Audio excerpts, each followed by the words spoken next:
All right, all right, all right, all right. I was eating.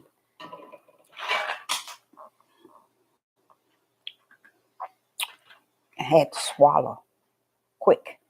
Shalom, shalom, and shalom, Sister Deborah, prophetess in the wilderness. And you know what? That's all right with me. Coming again on this Deborah platform with another message. I will say this is a lovely, lovely evening in which the Most High Yah has made, and I, Sister Deborah, shall and I will rest therein. Just coming with a little something, something. Where do we go from here? Where do we go from here? First and foremost, stand still, first and foremost, and know that the Most High has it on every side and up and down in full control. That's the first place we need to go.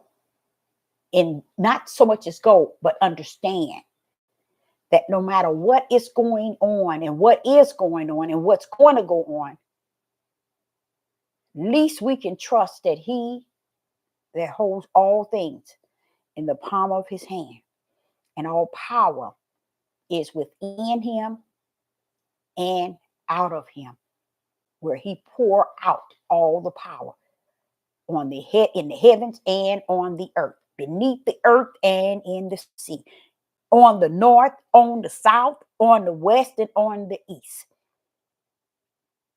This is something we can know for sure. Many people don't. But I can rest assured that He got it all in control. Just imagine me being a young person having to believe that and did. I totally believe that this creator was this awesome, strong, and powerful. And one thing else about the Most High Yah, I always thought that He was smart, smarter than smart. Because when I used to look across the street, because our house would be here, and across the street would be a gigantic park. And just looking at the trees and the grass, I didn't look at it as something that just grew there or someone planted. I look at what He that created all things. I look at Him and all things that are created. I always saw it like that. I never gave it to, or the glory and the honor to the flesh of this world, the things in which I see it. I still today give Him glory and honor. And it makes more sense today than it did yesterday why He always wanted me to know where these things come from. Where they didn't just grow, and even the seasons. He didn't want me to take the seasons as okay, it's fall, spring, summer, and winter. No, deal with that. That's set up in a way of the creator, how He has orchestrated the four seasons. So when I say where should we go from here, first and foremost, I think to the bosom of the Most High Yah. Always believing, trusting, seeking, because no one knows it all. There's no end to it, you guys. I know for a fact that there's no end to this thing as far as information, being enlightened. It's no end. Because the way He communicate with me, it's like, okay, wow. It's like you never knew a lot of things that He's revealing. You be like, oh, wow. Because He's been doing that today with me. And it shows me that, you see, no one has it all. It's always something you can learn. It's always something can be revealed to you. It's always something that can be shown to you, whether it's what you call evil or what you call good.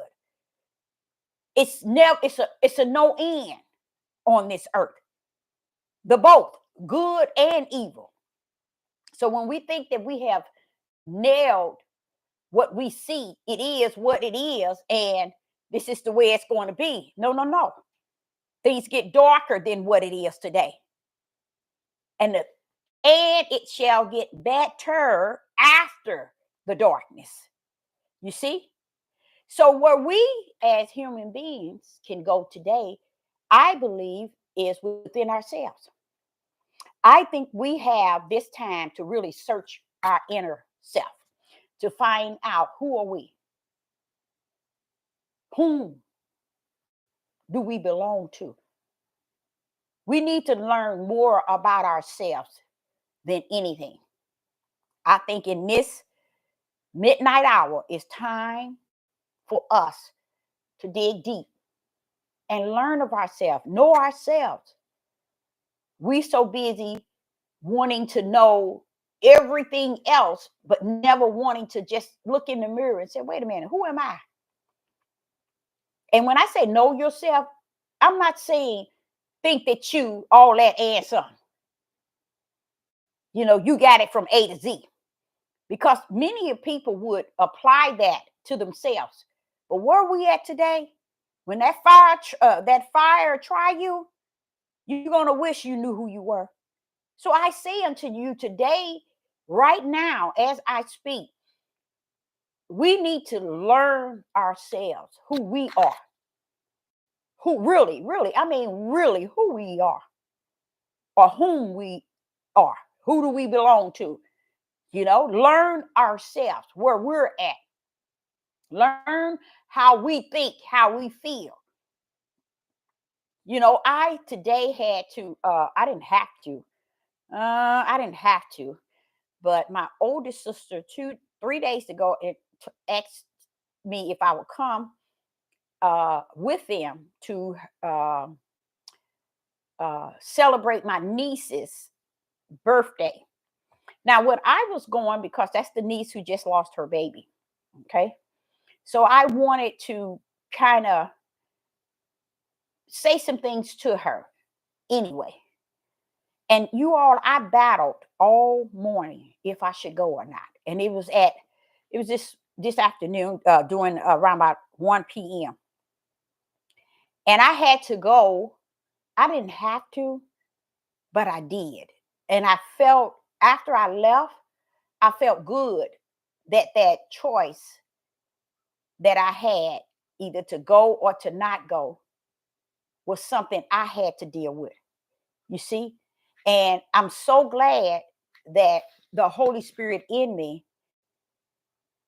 led me to do so.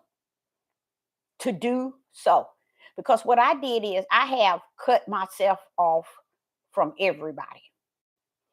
And so bad I want to say I did it, but let me correct that. I think it was some power in front of me as well as in the back, on every side of me. That is he leads and he guides me. And I had like cut, it's been what, about 14 months since I even been in the midst of family. You see what I'm saying? And when I say family, mom, sisters, nieces and nephews, and uh, uh, uh, great niece and great nephew, and to battle with going to be in the midst of them. First and foremost, the place that they were going to eat is not a place that a lot of people, I don't know what's the deal with uh, uh, uh, brown skinned people. They feel Red Lobster is it. And I don't care for Red Lobster at all. At all. So, but I was battling. Should I go or should I not? Should I go or should I not? I decided to go. I knew everybody was going to be there. And my sister had invited me. And then last night she made sure she sent me 2 texts telling me the address, and oh, I hope you come. So I said, I woke up with the whole idea of not going. But it's something in me led me to to decide to get up and get ready. Even when I got up to get ready, guess what, you guys? I still said, I ain't going. Yeah, I went way North County. Still didn't go.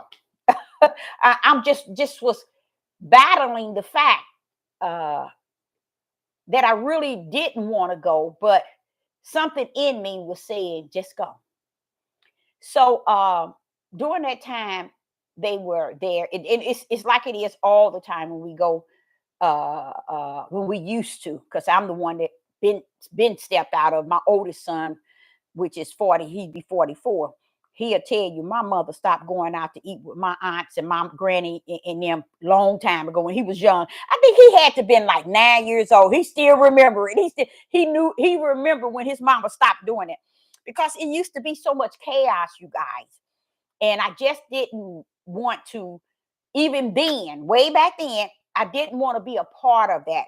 Things that I was looking at and seeing, I just didn't want to be a part of that, because people on the outside, and I'm gonna be honest with you, people on the outside, all over the community, and everybody always look at our family as the best family in the world. See, they on the outside looking in. They don't actually know what is going on. And to say the best family, this is where I know the world is lost. Okay. But today I went and I did get to Red Lobster. And when I walked in, my younger sister looked up, she looked back down, she looked up, she said, "Oh," and they called me Booby.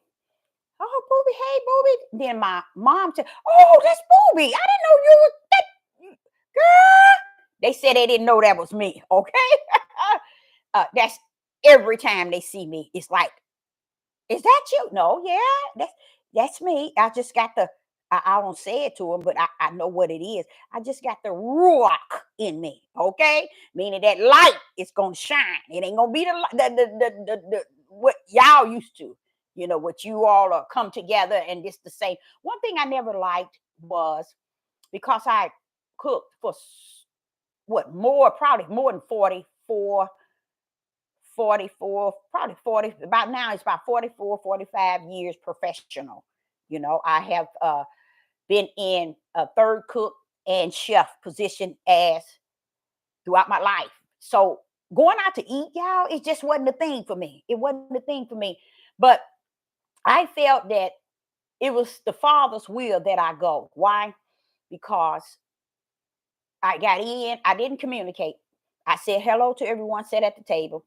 I ordered my food and I waited and waited and waited. And when the food came, I made sure I stressed to the waiter how we appreciate her, because normally when my family go out, they, to me, they need to have more respect for people who are serving you. So I made sure I stressed that throughout the time. So what, she's bringing me water, baby, I appreciate it. Just to saying things to show a person you appreciate their presence, not saying, well, we need this, give us this, we need this. Oh, no, no, no, don't do that. Don't do that. Please don't do that. But this is the norm. So when I got ready, my sister, older sister who invited me, she said, "Oh, I got yours. I got everybody. I'm paying for everybody." I said, "No, that's not the way to do it. It's your daughter's birthday. You don't pay everybody to come to lunch for your daughter's birthday." And I gave her what my meal and everything I had cost. And then I also told her, here, make sure y'all pay that waitress. Make sure y'all pay her right. She said, "Oh, I normally do. I normally do." I said, "Okay, make sure y'all do that." And I paid my part, not my part, probably a little more than my part, but I wanted her to make sure, if y'all leave off, all of y'all here, no matter what y'all do, make sure you take care of that waiter. You know what I'm saying? Uh, and I left, and when I got up, I was to make a right and walk away and say bye again. I had said, "I see everybody later." My mother was on my left side, my oldest sister's on my right, and then it was just a whole lot of them there. And I told my oldest sister, "Here's the money from the meal, and this is for the tip." and my mother was on the left. When all the time I was there, I never said anything to my mother, you guys. Never said a word. Okay. So when I got ready to leave, they said, "Oh, you leaving? You leaving? Oh, but you ain't eat your food." See, they didn't understand. They still don't. Yeah, they do know it. They know it. I'm not a person that like to feast like that. I'm not a person that likes to do all that eating all the time like that, because if you cook professional all these years, you cooked all these years for all these children, you don't want to sit at no restaurant to eat somebody else cooking that ain't gonna taste. When you got that talent like that, you got the ability to throw down, then you sitting here and you're gonna pay somebody, say $35 for a bowl of grilled chicken pasta of Alfredo. You wants to make sure at least it's in there, and it did. It tasted good. Let's say that it tasted good, but I only ate half of the bowl of it. It's a big bowl, but I only ate half. And my sister say, "You ain't gonna eat your food. Why you?" All of them start asking, "Why you?" I said, "No, no. We'll get her to give you a to go." They know that I do not take home to go. Sister girl, don't take home to go. I don't take nothing to go. I remember my wedding, the top tier. They put it in a nice box. I left it there. I don't take nothing to go. I don't care if it is my wedding cake that has the top tier. You ain't gonna take. No, I take. They know that I take nothing when I leave. I come in and I go out. All this taking this and keeping this and keeping. Oh, no, no, no, no. I'm not into that. So I realized when I was getting up, I said, "Okay, I'm gonna get up and I'm gonna go on." And as I was getting up, I'm telling, "Okay, you all, I'll see y'all next time." And they would say, "Well, you ain't eat your food." And then my other older sister across from me, she said, "You better eat your food. Why would you order that and not eat it?" I said, "See, it's half. I ate half." She said, "Oh, but it looks so good." She said, "Oh, but we'll find somebody." Rings my oldest older sister. "Oh, I want that." I don't care who have it. Whoever want it, you can get it. I said, "But I see y'all later." It was good seeing everybody. And I got up to, I'm gonna show you how the Most High work. I got up to go right to go around to the niece who lost her baby, and it was her birthday. And before I can go to the niece, instant with a quicken. That's how the Ruach is, with a quicken. He said, "Kiss your mother and say you love her." He said, "Kiss your mother and say you love her." Now, you would think that I would do that anyway, being so, that's my mother. Many a time I always felt, I ain't gonna say it's just me feeling this. This is what I knew for a fact. My mother always knew who I was and who I am in Yah. Okay? She couldn't help but know, out of all her children, this one right here, I know is of Yah. You see what I'm saying? I knew she knew that who I was. Yes, Sister Deborah have heard her cries. I've heard her cry so many times about if I could just talk to Booby. That's what they call me. But I never turned back to mingle with my family, because I'm gonna bring it up a little bit so it can make some sense. I'm gonna make it make sense, okay? But as I stood up, I told everybody, I said, "Okay, I see everybody. It was good seeing everybody." And that's when they started telling me the food. I said, "I'm not taking this, y'all." They should know me by now. They know that I don't take food. But my mother was on the side, and instant with the quicken, the spirit says, "Kiss your mother and tell her you love her." You think for 1 minute you would have thought I would say, "Wait a minute now, Father, y'all. Wait a minute. I know that's you." No, I didn't. I did it with a quicken. I kissed her, turned to her, kissed her, and said, "I love you." She said, "Thank you so much." But see, the Father knew me. I know me. I would have left out the door and gone my way. I don't stay. I don't mingle. Because it ain't like the family is saying anything positive.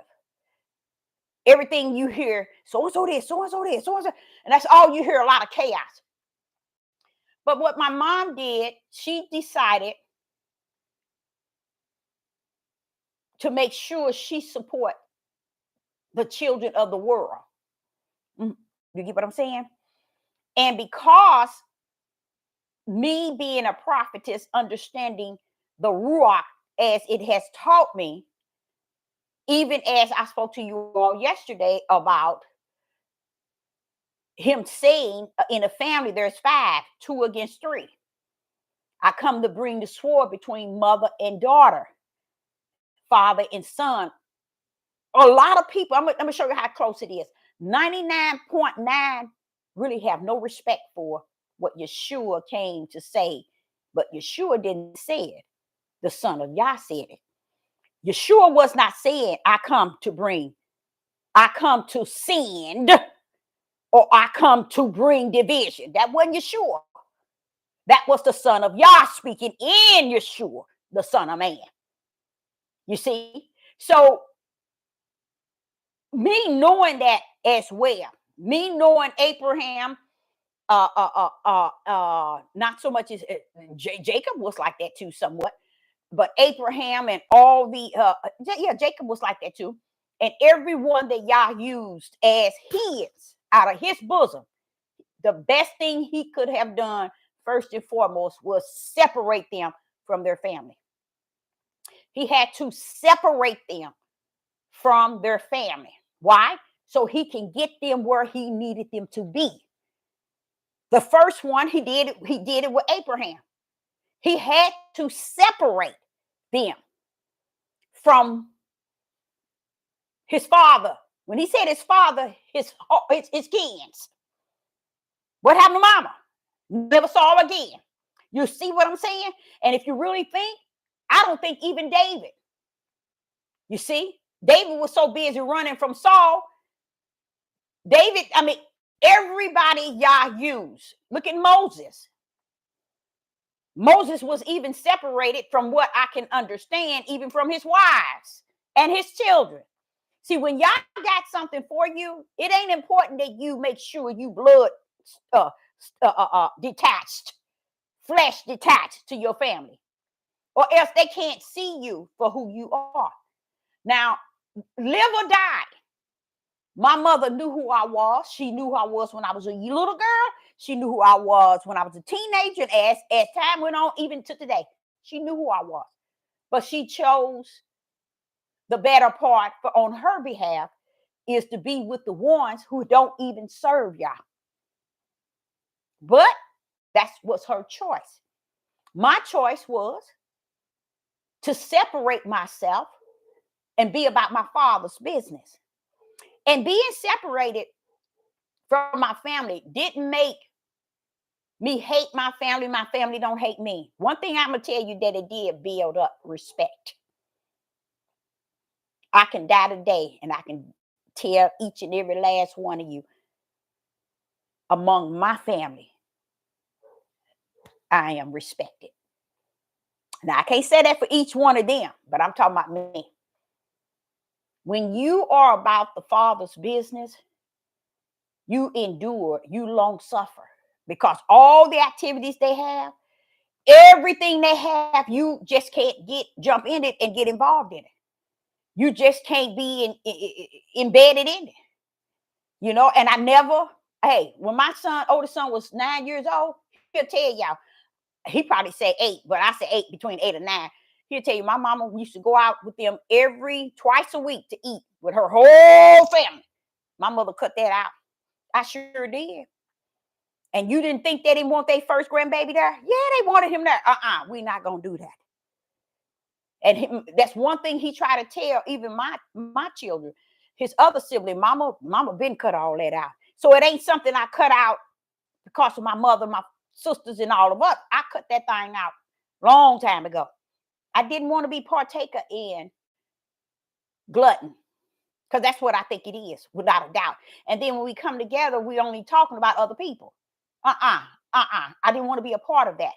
So I just thank the Most High for allowance, for quickening me to tell me to kiss my mother and tell her I love her, which that's the norm for me. But because I had to draw from them in a way to show them, you're going to know who I am. I'm not going to be, I'm your sister, and like I always been, but you're going to know there's a difference between me. And like I said, if I was to pass away today, that's one thing they would say to each other.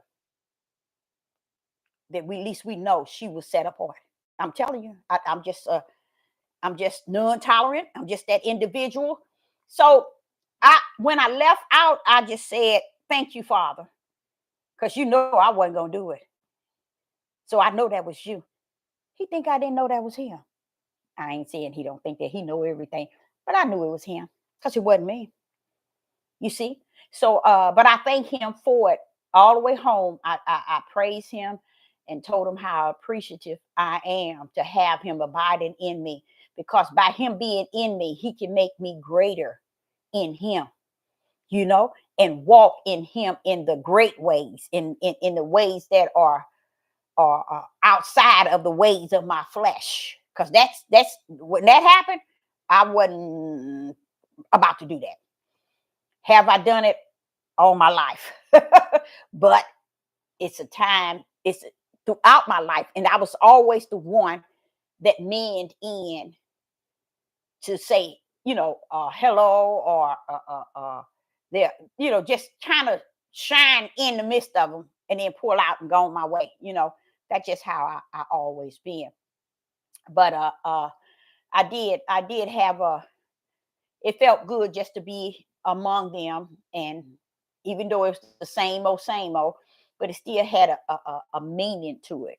You see, so when I left, I said I was thinking about something I taught a couple of days ago, the worst of the worst. I was talking to the Most High, how I think that's it's so powerful. It's like a pill for the spirit, because the more you know the reality of how Yah orchestrated things, then you can walk in this peace.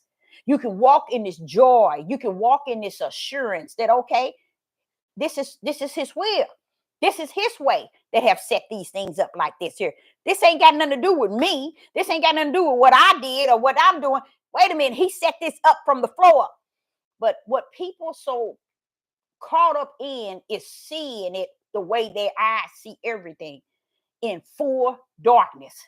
They can't see the victory even Yah bring out of darkness. You see, they can't see a penny to light when Yah bring a penny to light out of darkness, because they take darkness and they reject darkness, and they reject it, and they should reject darkness. But when you know who you are, and he has suffered you to get to know who he is, then therefore now you know who he is, he know who you is, he know that, and you know who you is. Now you can rumble. You can bypass things better. You can get to the other side. And that side is the other side, is that side, you knowing who you are. You see? Who are you? You see? Understand, who are you? Now, see, a lot of people say, well, when I know myself, but when she said, who are you? I'm talking about your inner man. I think where we're at and where we should go from here is getting to know our spirit being. Get to know who our spirit within us is, because that's where Yah abide. He comes into your spirit, and he abides there, and you abide with him, and he abide with you. Now, that moment you and him are abiding with each other, this is where you should get to know your own spirit, because he's in there already. So you can get to know who you are in the spirit realm. Once you can strengthen that spiritual individual which is within you, then that spirit would tame that flesh to understand that, okay, all these things are happening, all these things are going to happen, and all these things she said that is. Wait a minute, I got victory. I got victory. Because all these things is still working on the timeline. Ain't no timeline, but the way that Yah has created it. Because I was coming home and that's all I was thinking about, everything and a lot of things. And I was thinking about how I said, Father, you said to me that I'll be speaking parables. You can see me speaking many parables. But he said, but Deborah, do you know, this is today. He was saying to me, Deborah, do you know that book they have is likened to parables? It's a study guide. And they took it to be me to the fullness, to the utmost. And it too is likened to a parable. It is likened to a parable. Why? Because before you can understand what is in here to what it's meaning, the Ruach, the one that's supposed to come to teach you, that's why he's coming to teach you the word. We can't say, this is what he was telling me. He said, what would make a people think that I turn the word from the beginning of heavens to the earth and all things created over to the flesh of man? Why would I turn the word to the world? Why would I give the world my word? He was dealing with me on the highway today. And I was like, oh, Father, that's a good one there. That's a good one. No one would ever think of that. If this is a King James Bible, even the King James 1611, all the lost books, the found books, all the Enoch book, all the books, he's actually saying for him to turn around and hand the word to the world, because that's who's handling it. That's who made these books up. That's who smeared them. And that's where we are lost, because we putting too much into a book that's set up like parables, that was the hand of man. And we putting so much emphasis in it and on it and about it. We to the point everybody take this book to judge people. Everybody take this book to debate people. Everybody takes this book to chop people up and to chop them down. So how can it be something in heavenly and it's on earth as a weapon? As he was dealing with me coming down the highway, he said, the Bible is likened to a parable. He said, you know how I tell you that I hear you teaching some parables? And he said, do you know that the Bible is likened to that? That Bible that they have and all books is set up like a parable. It's telling a story. It's telling something. So I tell them that anything you need to do, you need to study it. This is supposed to have been a learning guide, a study. We're supposed to study it and learn. But it was something that's coming. Why? He said the same thing they couldn't keep back in Torah. They couldn't keep the covenant. They couldn't keep the commandments. They couldn't keep the law. They couldn't keep his status. They couldn't keep nothing.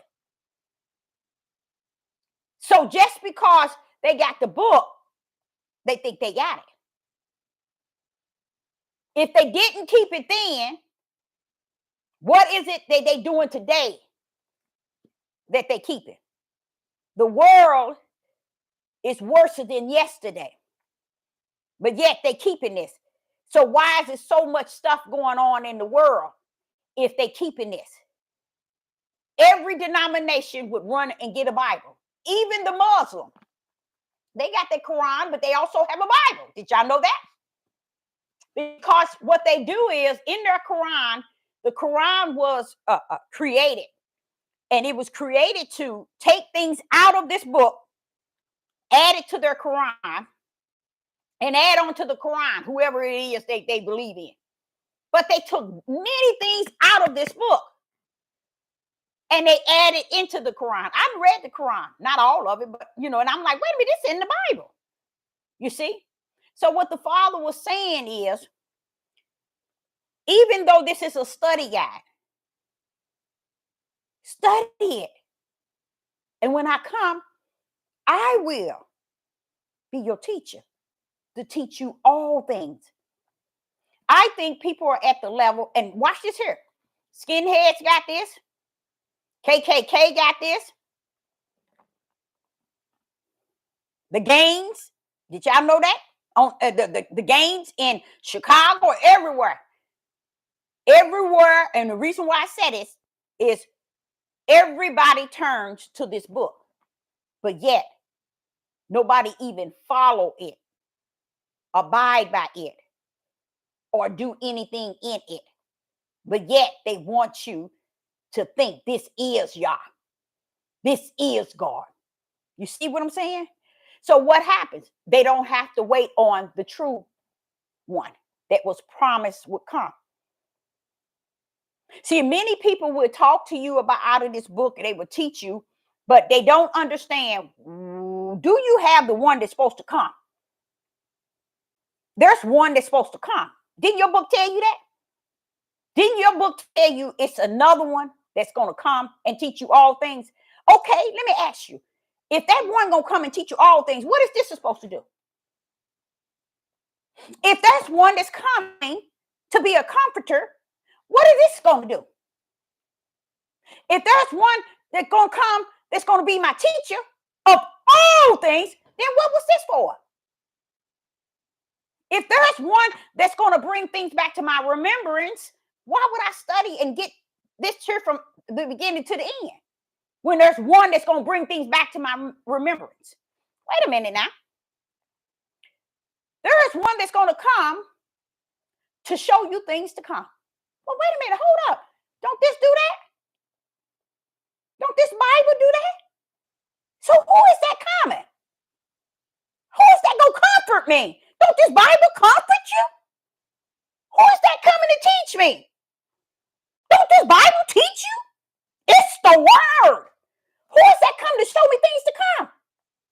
Don't this prophesy things to come? Who is that one that's going to bring things to my remembrance? Ain't this going to bring it to you after you study?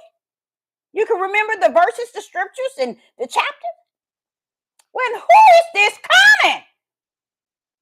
Who is the one that's supposed to come? Because that one that's coming is greater than that one that's here. The one that's come is greater than the one that's here. Let's say this, use me. I decide to just study this book, and here the book is right here. And I pray and I tarry for the Holy Spirit. I ask the Father to suffer His Spirit to abide in me. I want to be a part of Him, and I want to be. What am I asking for? If this has all the answers, what am I seeking? If this book has verses and everything in it to comfort me. Or if I'm sick, it got words for it. If I'm blind, or if I'm bound, it's got word to it.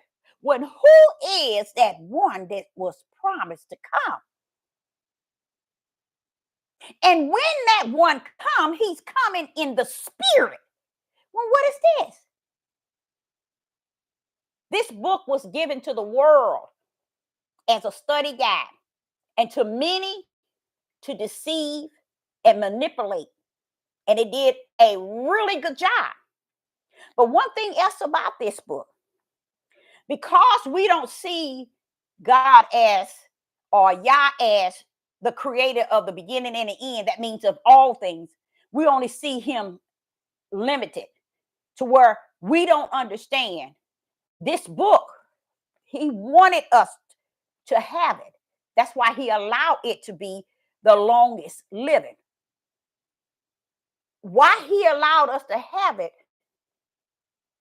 Satan team took on, which is the world. They took on it and they smeared it up and down and rewrote it so many times. You got to only trust this in studying. That's why the promise was in the kingdom of heavens, the lamb was slaughtered before the foundation of the world. Why? Because it was going to come and it's going to shed the blood and redeem us back. Watch this here. As he give up the spirit that was in him, he must ascend, and Yah was going to bring back down the Holy Spirit. That's what they was waiting for in the day of Pentecost. You think the day of Pentecost had these books here? I don't think so. So once that spirit came, what came with it? All the promise that was said that would come. But did they hold on to the promise? No, they were still in doubt. But they had the faith that was waiting. They was waiting on the day of Pentecostal because the faith had them holding up, waiting for what they could not see, but yet they believed it was coming. And when it came with full force. And it came as it said that it would, because he that left said that he was going to send. Had not he sent, and had not the Father's Spirit come down to teach us all things, we'll be running around here with this here. Still lost with the cost and without, because this book has been in the world for the world to smear it any way that they want. Why? Because Yah suffered them too. Why would you do that, Father Yah? Why would you let the world take this book and smear it up and smear it down? Because I am the word. Heaven and earth shall pass away. That means every book on this earth. Heaven and the earth shall pass away. Do you think these books ain't gonna pass away? Yes, they will. But guess what? You have to understand who he is. He is the word. Heaven and earth shall pass away. But the word is who he is. He's not above. I believe we need a great working on in our inner man. I think we need to, in this day and time, where do we go from here? In this day and time, work with our spirit man and let Yah work from within. Leave all this outside stuff alone. Want to know him like they was waiting the day of Pentecost. They wasn't leaving out of that upper room until what? They was endowed with the Holy Spirit. That's where you should be today. Not coming out of the zone in which you've been in. Stay in that, but tarry for something greater, which is the Holy Spirit. That it might rest within you. So where is he going to rest at? In your spirit. He's going to your spirit is going to desire him, and he will abide in you, and then you in him. In the spirit where you both of you abide in as one. You see? So I say to you, where do we go from here? It's learning who your inner man is. Your inner being, your spirit. Kick soul to the curb. Your spirit. Find out who that is. Find out what direction is it heading for eternal. Oh, you're going to know, baby. You're going to know something. You're going to know something. Look at Moses told the father. He told him, well, if you don't forgive Israel and what they're seeing in their wickedness, if you don't forgive them, when blot me out. Who told you was blot me out the book? What do you know about the book? See, even Moses know. There's a book. And this is where I was saying, know who you are from the inside. So you can learn these things in which Moses even knew. He had the audacity to tell the father, well, blot me out the book if you're not going to forgive them. So he started to use eternal against Yah. When you block me out the book, if you won't forgive Israel them for what they were doing. Where you get that from, Moses? Where you get that from? Even Satan knows. And that's going back to your inner man. You didn't learn who you are on the outer. It's time to learn who you are on the inner. It's time to be about your inner man. Because that's the only thing that connects to the Most High Yah. Nothing else.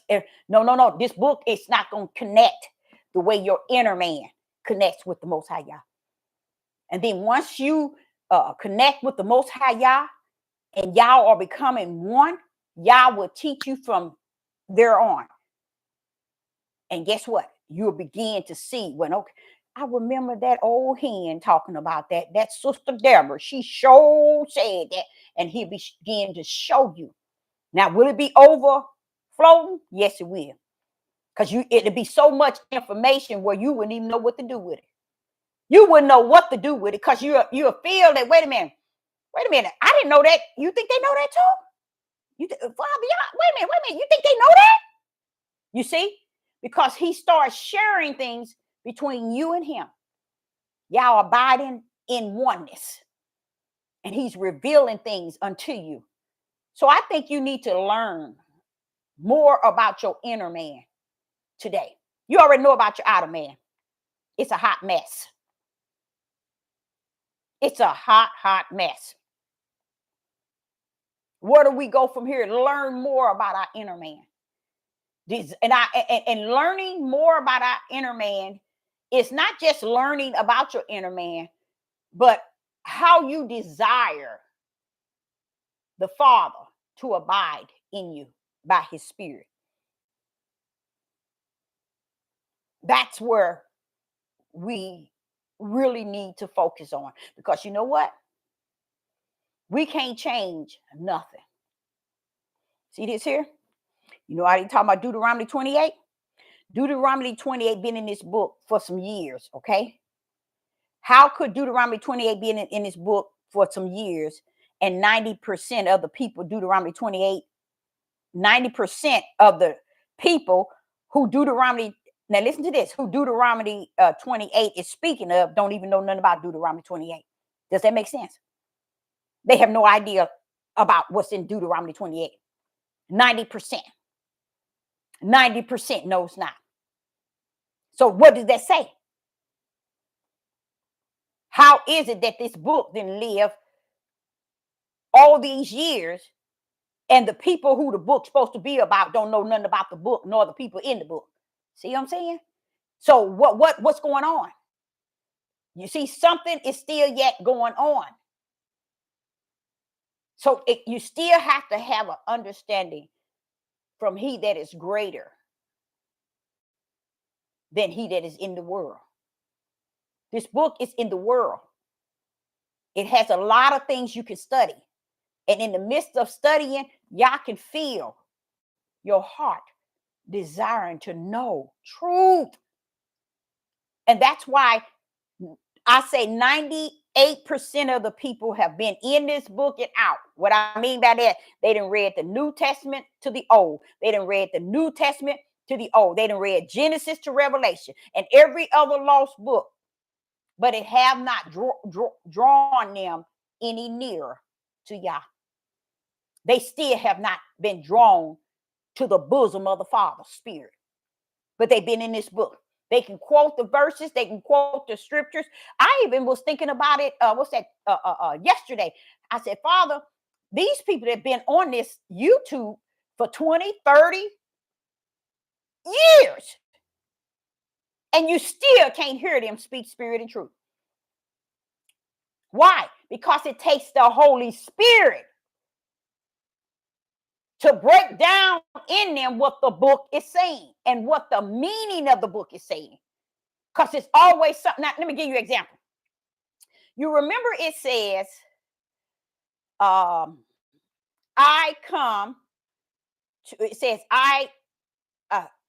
am come to send.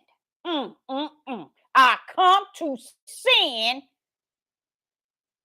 the sword between father and son, mother and daughter, daughter and mother, daughter-in-law and mother-in-law. What is he saying? 99.9 would never know. They would go into this book and try to be able to break down what it's saying. They wouldn't be able to go in there and tell you.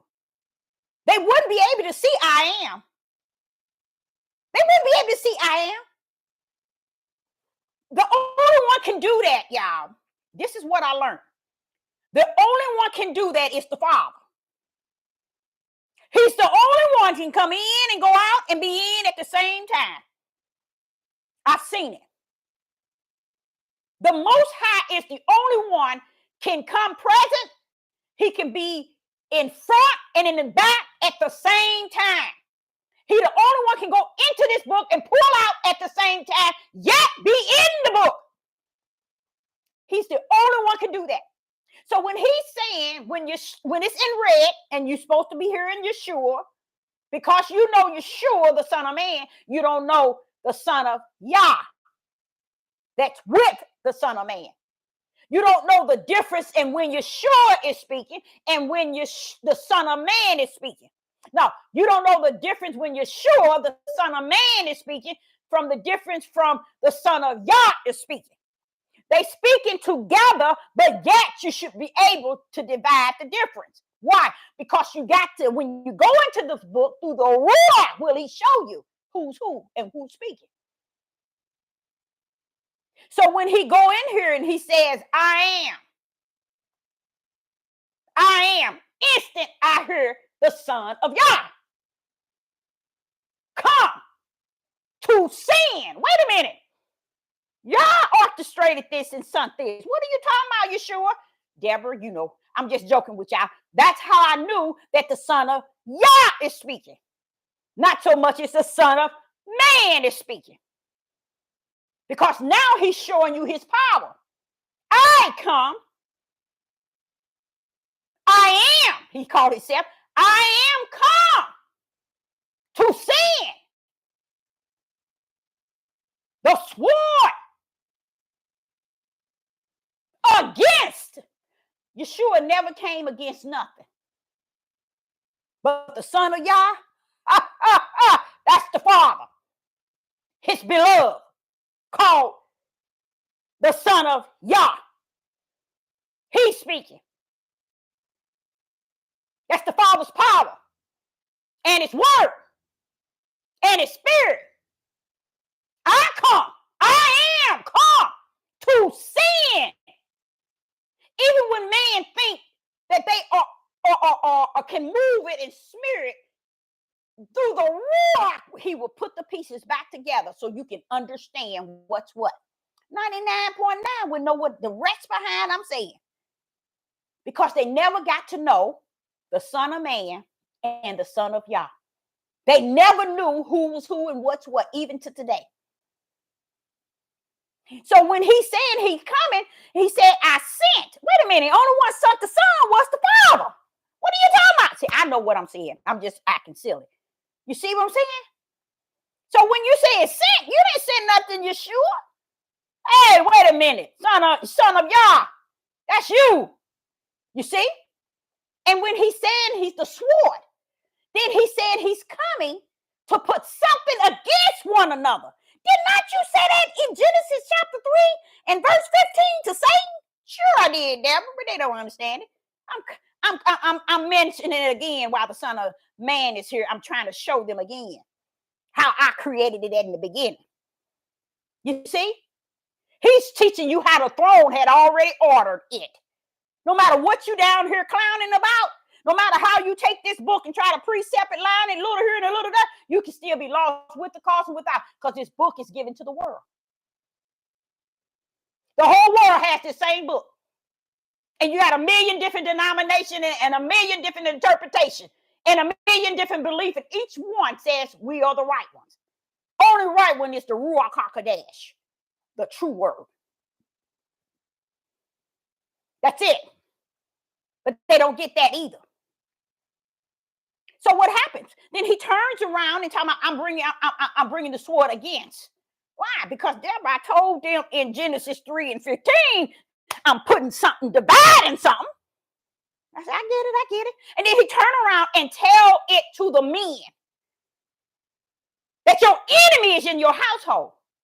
But why isn't the men never realized that their enemy was in their household? Because they never stayed in the household to be about those that was likened to who they were. They didn't stay long enough. And that's why they don't know what they're supposed to know today. But yet they want to be kings, leaders, and rulers. You see how far from truth in the spirit realm people are? So what do we do? What do we do? What do we go from here? Go back to the spirit realm. Go back to your own spirit and speak to the Most High Yah as if he's above you and any and everything on the face of this earth. Speak to him like he created all things. Speak to him like he got all power.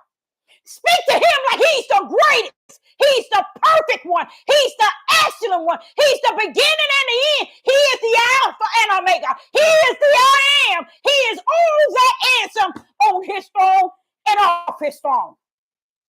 Speak to him in your spirit like that and see don't he show up and show out. When you begin to get to know who he really is, it's not who you are on the outside, learning about who he is. You can't learn about him on the outside. You can't learn about him in this book. You got to learn. Let me show you an example. There was a time they tell you to tarry for the Holy Spirit and wait. Wait a minute. Wait means sit your tail down, trust and have the faith that he that said he's going to come, he's going to come. Oh, no, we can't do that. We got to commission him. We got to tell him, come on here, do this and do this. Oh, he'll come. No, you just going to playing a game. You just playing a game. So happen you ain't got enough you ain't got no interpretation. Someone who with the gift of interpreting tongues in the midst of you to tell you that you ain't saying crap out of your mouth. So therefore they can say whatever they want. And that's why the Father had to teach me while I was among the church, the different tongues. Because if I'm outside of the church, how I'm going to know the different tongues? I ain't going to know it. So he had to take me into the church to teach me the 3 different tongues. I would have never in my life knew about the 3 different tongues. I would have never knew. Now, I would have knew about the spiritual tongue, but I would have wondered, like I did. I asked myself, what that person saying? I can't understand it. You know, you're not supposed to understand it, Deborah. They ain't saying nothing. That's a self tongue there. That's a person that's emotional. And they so emotional. You see? They ain't saying nothing. And he said, you hear that? I said, yeah, I hear that. Seems like he's tripping over his feet or something. He said, no, that's Satan tripping over his own tongue. Trying to mimic the Ruach tongue. That's why it was important as you take these people into the location and they tarrying for the Holy Ghost. Tarry your tail and sit down. You up there clowning and trying to make somebody get something and have something they never had. And most of those people that practice that, right now, they so far out in the world, they don't even know that there is anything about a God. Because this is how the people train them. And I'm just not talking about them. I'm talking about even on this platform. I was dealing with it last night. I was saying, Father, there's people who've been on this devil platform for so long. How did they train these people to believe in them all these years? How could they have? He said, no, Deborah, I keep telling you, I gave him a little help now. I gave him some help. I gave him a little something. See, when he said that to me, I know what he's talking about. See, the kingdom orchestrated that. That's what he said. So when they think they got all these subscribers, these likes following them, baby, no, they follow you straight to the broad gate. Because what you got is what Yah gave you. Because the only way, do you think that Yah would have allowed all his prophets to lose those that had lost their life and got beaten and put in jail and got legs cut off, all kind of things happen. I don't know about legs cut off, but they suffer a lot for you all today to claim that you prophets and prophetess, and you just walking around here getting likes and subscribers and praise. So the true ones had to endure because Yah gave them the spirit to endure. He gave them the spirit of long suffering. These were called the fruits of the spirit, and they were doing the works of the spirit. This is what happens to them when they own the earth. But see, they can't even detach because the Ruach is not in them, teaching them the difference. But so they get on here on this devil platform, they dance to every album the world put on, and all they dancing for to get likes and subscribers because they want to make that end game, that end month amount so they can get that check. A lot of these men and women have fed and raised their children on YouTube. And when I say raise their children, they dance with YouTube for 20, 30, 15, 10 years to raise their family, their children. To raise their children. And the children have not seen any true laboring from daddy, nor from mama. All they seen was mama and daddy, a lot of them didn't even get to see daddy, but on these platforms clowning. So say, for instance, tomorrow YouTube shut down. What the kids gonna be looking at? Y'all ain't got YouTube no more. What we gonna do about this? What we gonna do about this? See what I'm saying? Y'all got this thing orchestrated, y'all. He got it nailed. He got it nailed. The Most High got this thing nailed. Do y'all understand people who have used this platform as a mean of surviving off of YouTube's checks and finances, and people that's really on here supporting them like that? And then you turn around and not really be about spirit and truth, because if you're really about spirit and truth, you ain't gonna have too many likes. You ain't gonna have too many subscribers, because the world don't want spirit and truth. You see? So that's why you gain what you gain. And that's why a lot of them do not want to hear of anybody substance to be the servants of Yah. No one wants the servants of Yah. Why? They didn't want them back in the days, y'all. So you got to use your sense. They don't want them today. They don't want, it's the same yesterday. They took these people, they killed these people, they did all kind of things. Put them in jail, they got beat, they even got hung. Why? Speaking spirit and truth.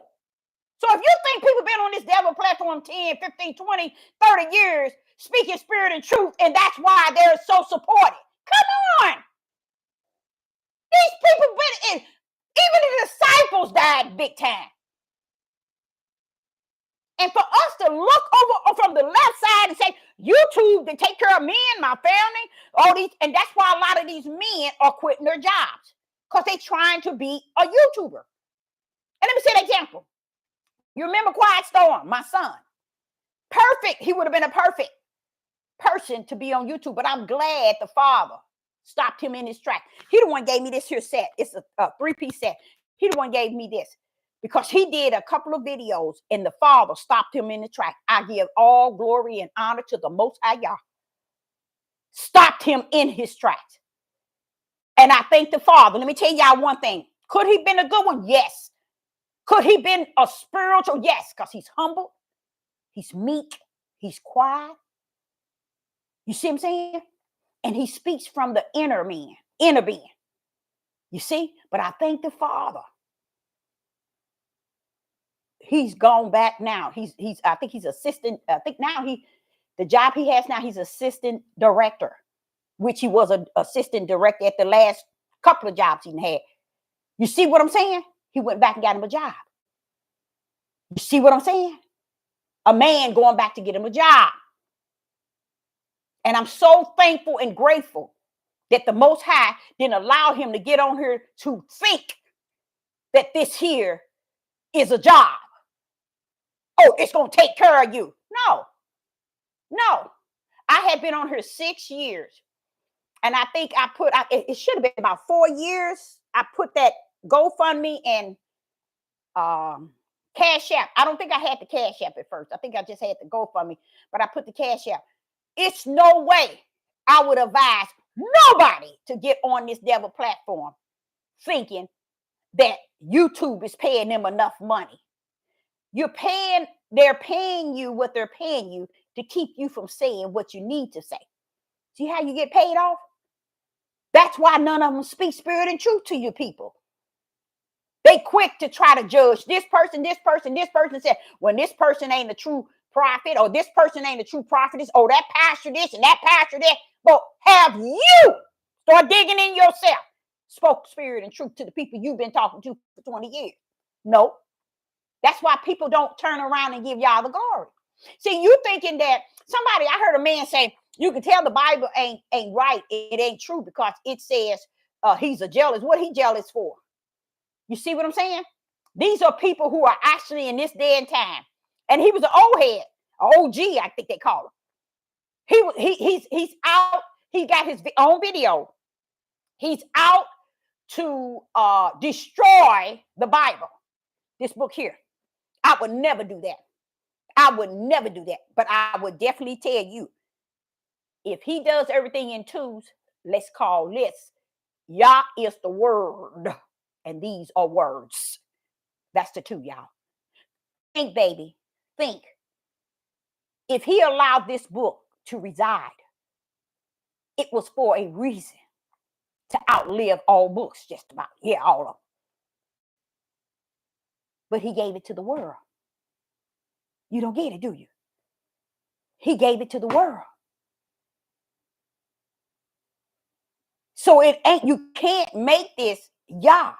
You study it and tarry for the Holy Spirit. And what people did is they stuck with the book, the lost books, the Enoch, and they done away with the Holy Spirit. Because what the Holy Spirit comes to do, to teach you all things. Wait, what you mean you come to teach me all things? I thought this was it. See, they don't think like that. Especially people who've been on here for so long teaching people. Guess what? They will not let this here escape them, because that's how they won you all over. See, they used this here to saw you in half, to where when it's time for the Ruach to come in you, you can't even hear the Ruach. He can't teach you nothing. You're trying to teach the Ruach. You're trying to teach the Holy Spirit. Oh, I got to teach the Holy Spirit a thing or two. It's in this book. It says, precept and line and little here. You're telling this to the Holy Spirit, who left everything he has done. He's done for a reason. Don't you see the people with electric chair? The gas chamber. You don't see all these people killing, murdering, elderly, babies, women, men, sons, father. You don't see all this stuff going on. Do you know who seen it already? He that's on the throne was the beginning and is the beginning and the end. I would rather have him living in me, teaching me, you guys, than this Doing Devil platform, because it's set up like a soap opera. The women can't wait to get onto the soap opera. Now the men loving the soap opera more than anything. I have never, since I've been on YouTube, seen so many different faces pulling up. Several of them there to bash this to not be true at all. Me, I tell you, it's a study guide. It's studying until the Ruach come. Then with the Ruach come, he break this thing down in you, and you'll be saying, oh, but I thought it said this. All my life, I thought it meant this. See? Why? Because the Holy Spirit coming to teach you the truth of it. He's teaching you spirit and truth. Is this a spirit? Do this book look like a spirit? Yeshua said the time is now and the time shall come. The reason why it was now, because he was on the ground. He was on the heavens, was on the earth. He was with the Father, Emmanuel. The time shall come, and the time is now, and the time shall come in the end days.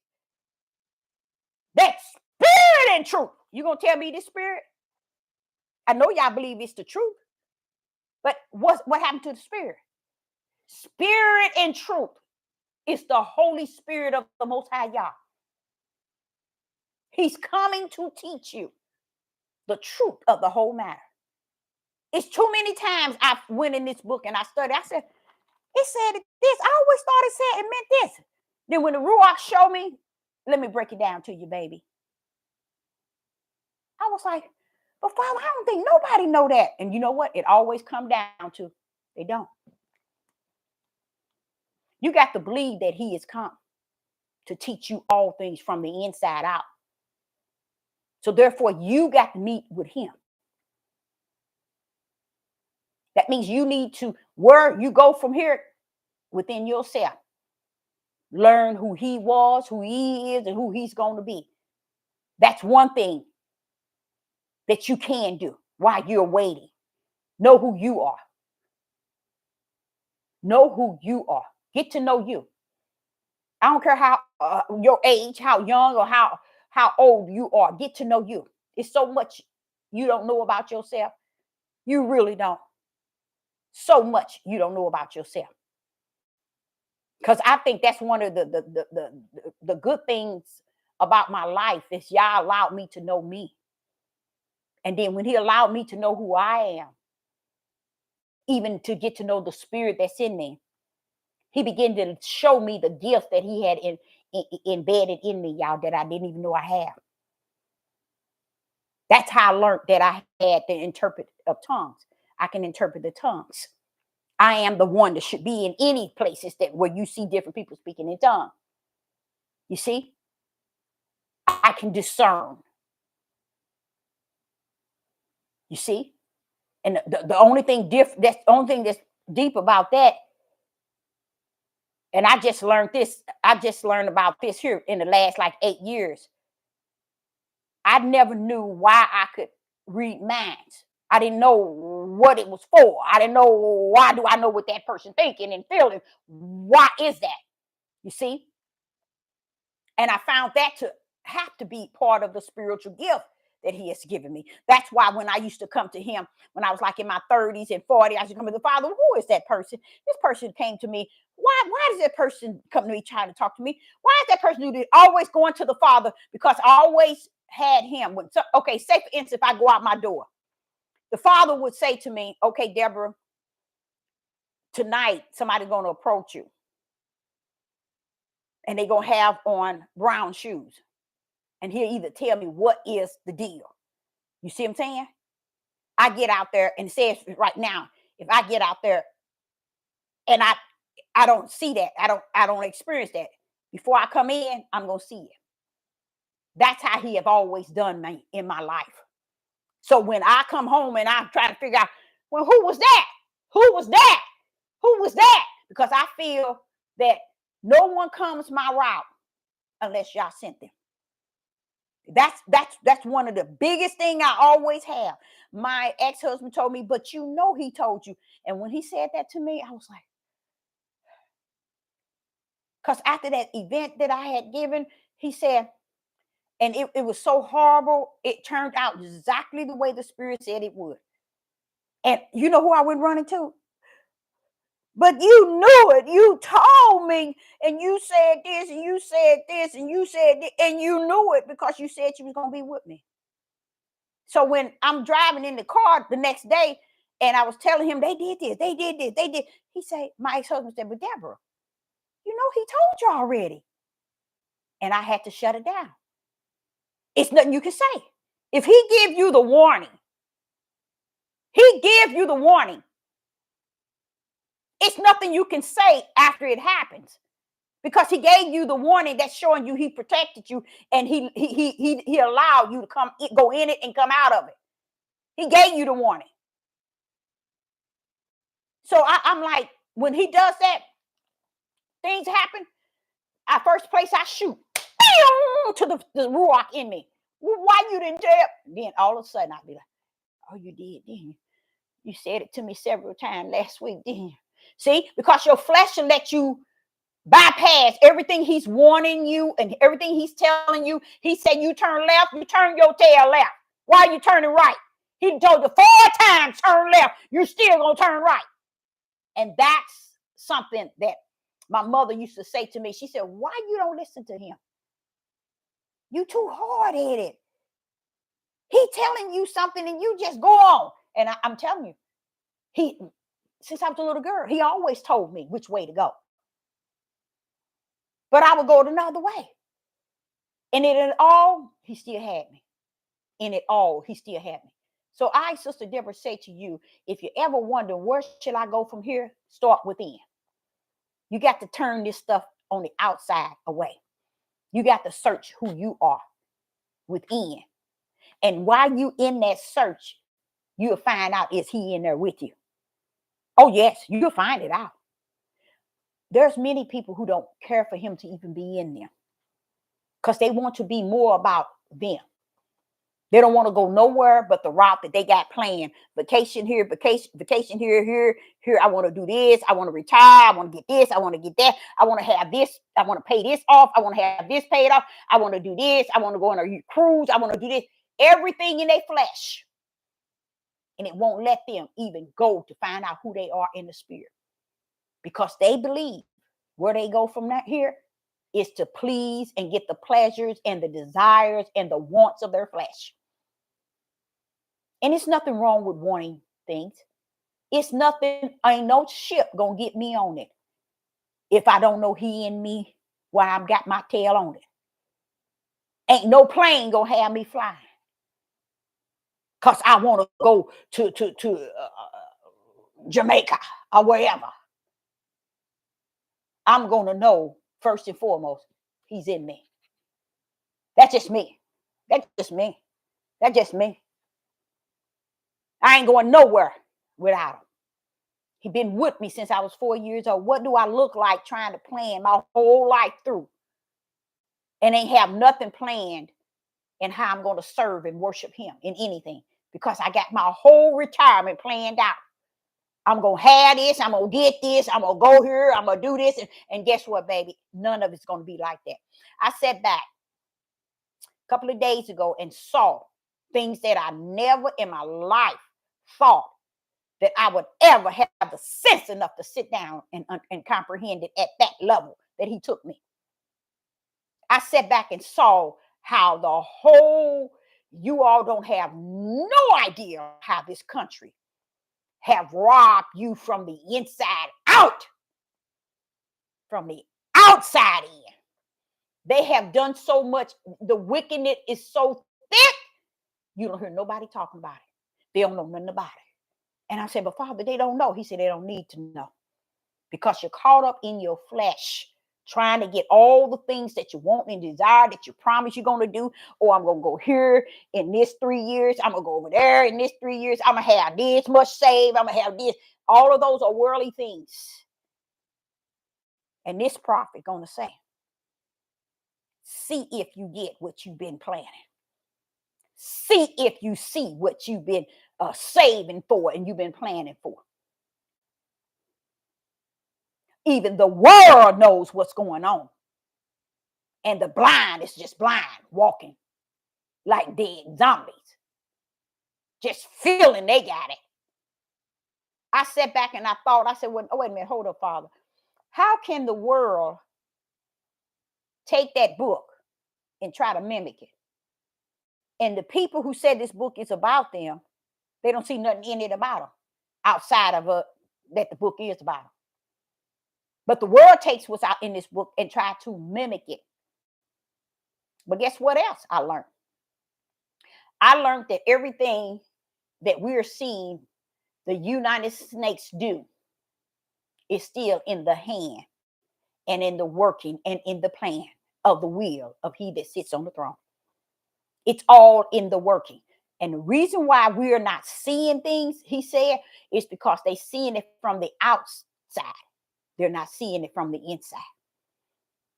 That's another loss with the cost and without. People are seeing things from the outside. They're not seeing it from the inside. The inside is spiritual, you guys. And the Holy Spirit works from the inside. to teach you what's going on the outside.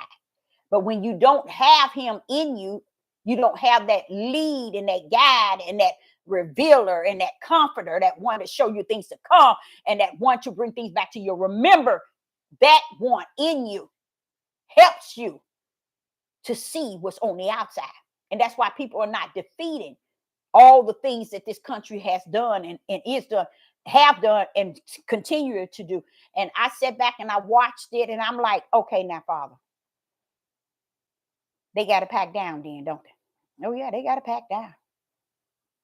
That's why I say it's finished, Deborah. It's over. See, people take it the wrong way. People take it left and right. They take it up and down. They swing it every kind of way. Say, oh, they're still missing. When you are prepared in the spirit, man, all the issues of the world don't mean a rat's behind, because he didn't prepare you from the inside. That's where we should go. It's from the inner man. We need to be working on who we are from the inner man. And even then, do you know, you'll know where you're going. You'll know where you're headed. And the things that's happening in the world won't even affect you. You won't even feel that thing like that. You won't feel that fear of what's going on, what's happening. Why? Because you didn't search within. And you realize all these things that's going on is still created, still by that right hand power of the Creator. And now that he lives in me, he warns me of what is already set up in his will. That's why he gives you the long suffering and the endurance. Those are the fruits of the Spirit. So you can be able to see these things for what heavens has created according to his will, but yet you'll be able to still run on. And you'll be able to give the right spiritual food to individuals.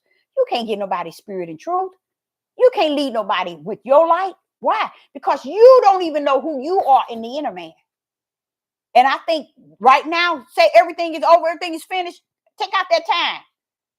Take out that time and learn who you are then. Everything's over and everything is finished. Learn now where you go from here. Learn who you are on the inner man. And you'll find out that there's a total different person in the inner man that it is on the outer. You'll say, wait a minute.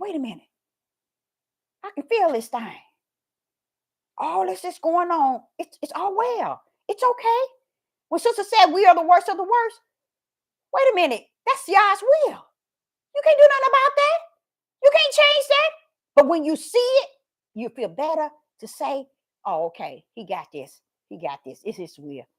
He's allowing this. He knows this. He knew this. It's a part of his will. He got an outcome to this. He got an end to this. See, but you can't say those things because you don't even know who you are.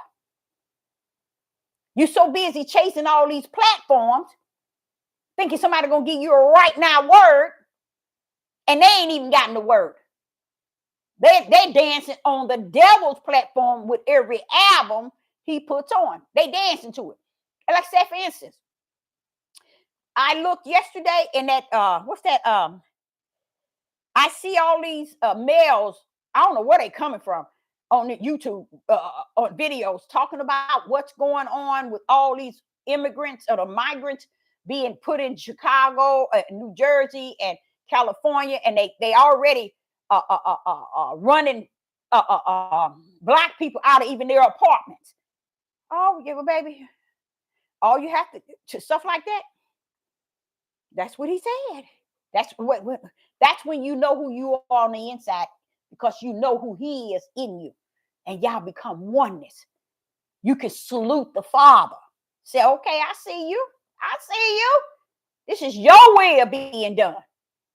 And then you'll understand, why do I have a relationship with him like that? Because y'all in the spiritual realm.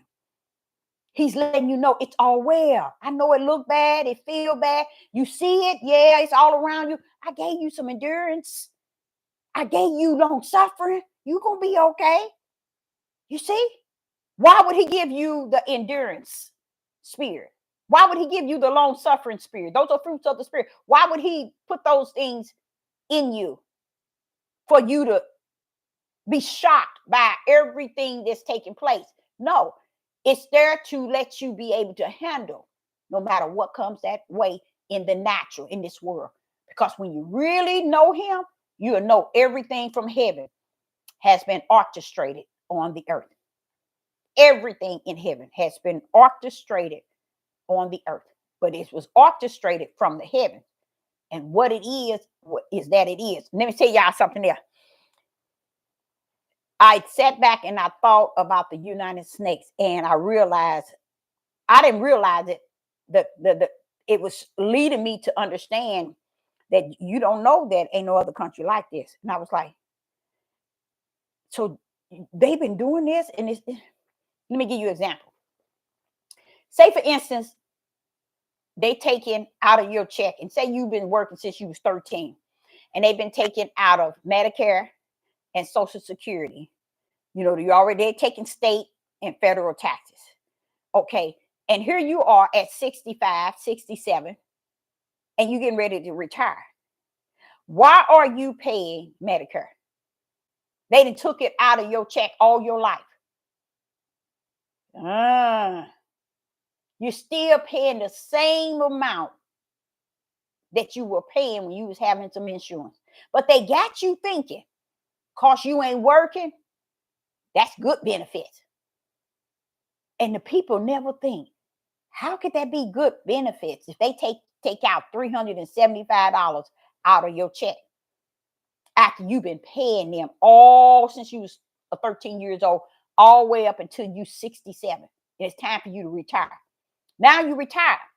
You know what they do? They get every penny of that money right back. They get a lot of the people's money right back. It goes right back to them.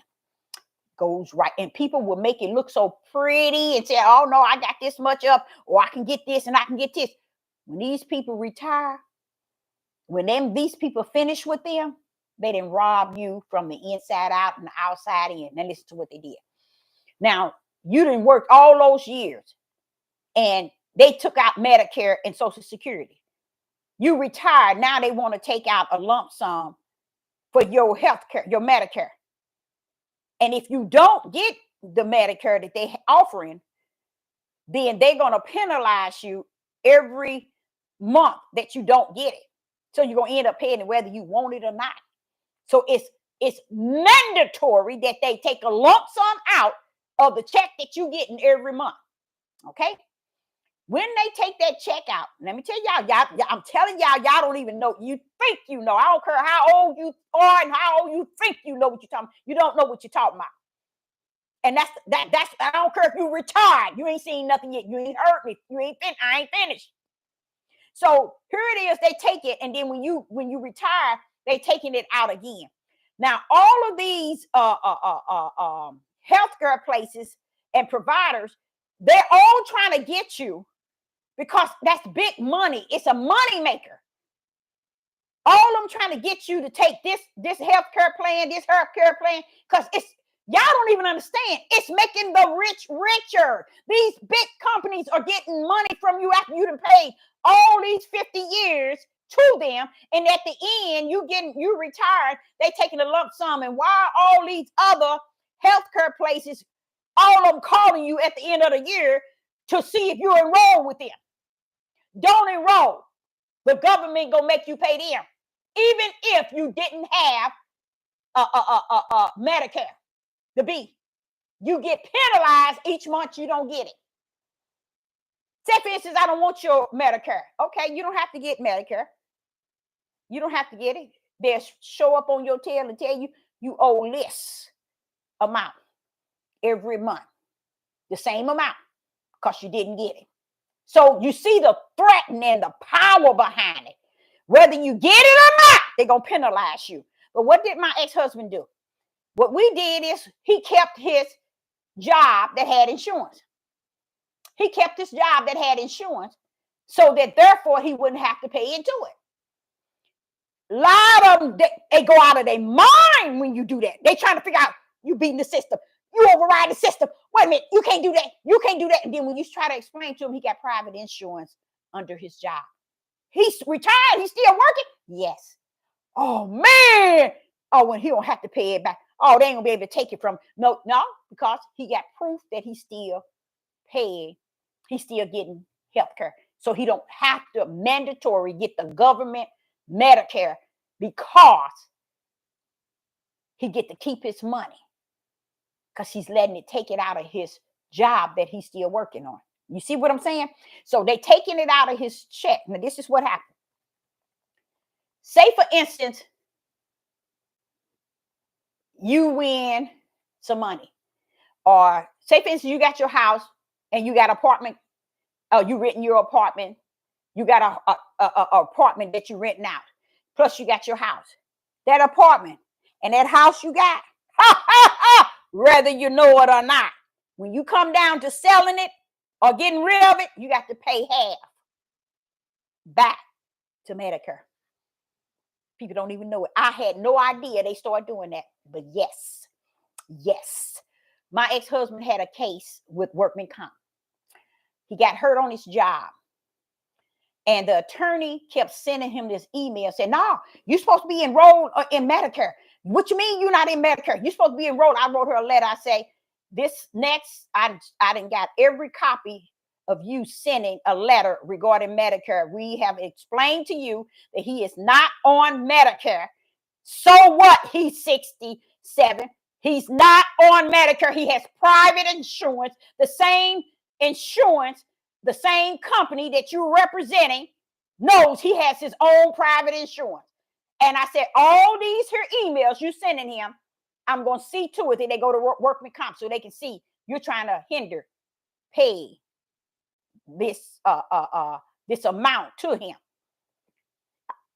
He ain't heard from her since. You know, she thinking about, she said, hey, the ball is in my hands still. I don't have to send him his paperwork so he won't get this money. So I don't even have to give it to him. Guess why she said he owed it? The law is any money that you gain anywhere, any money, say for instance, your somebody passed away and you end up getting a lump sum, you got to report it.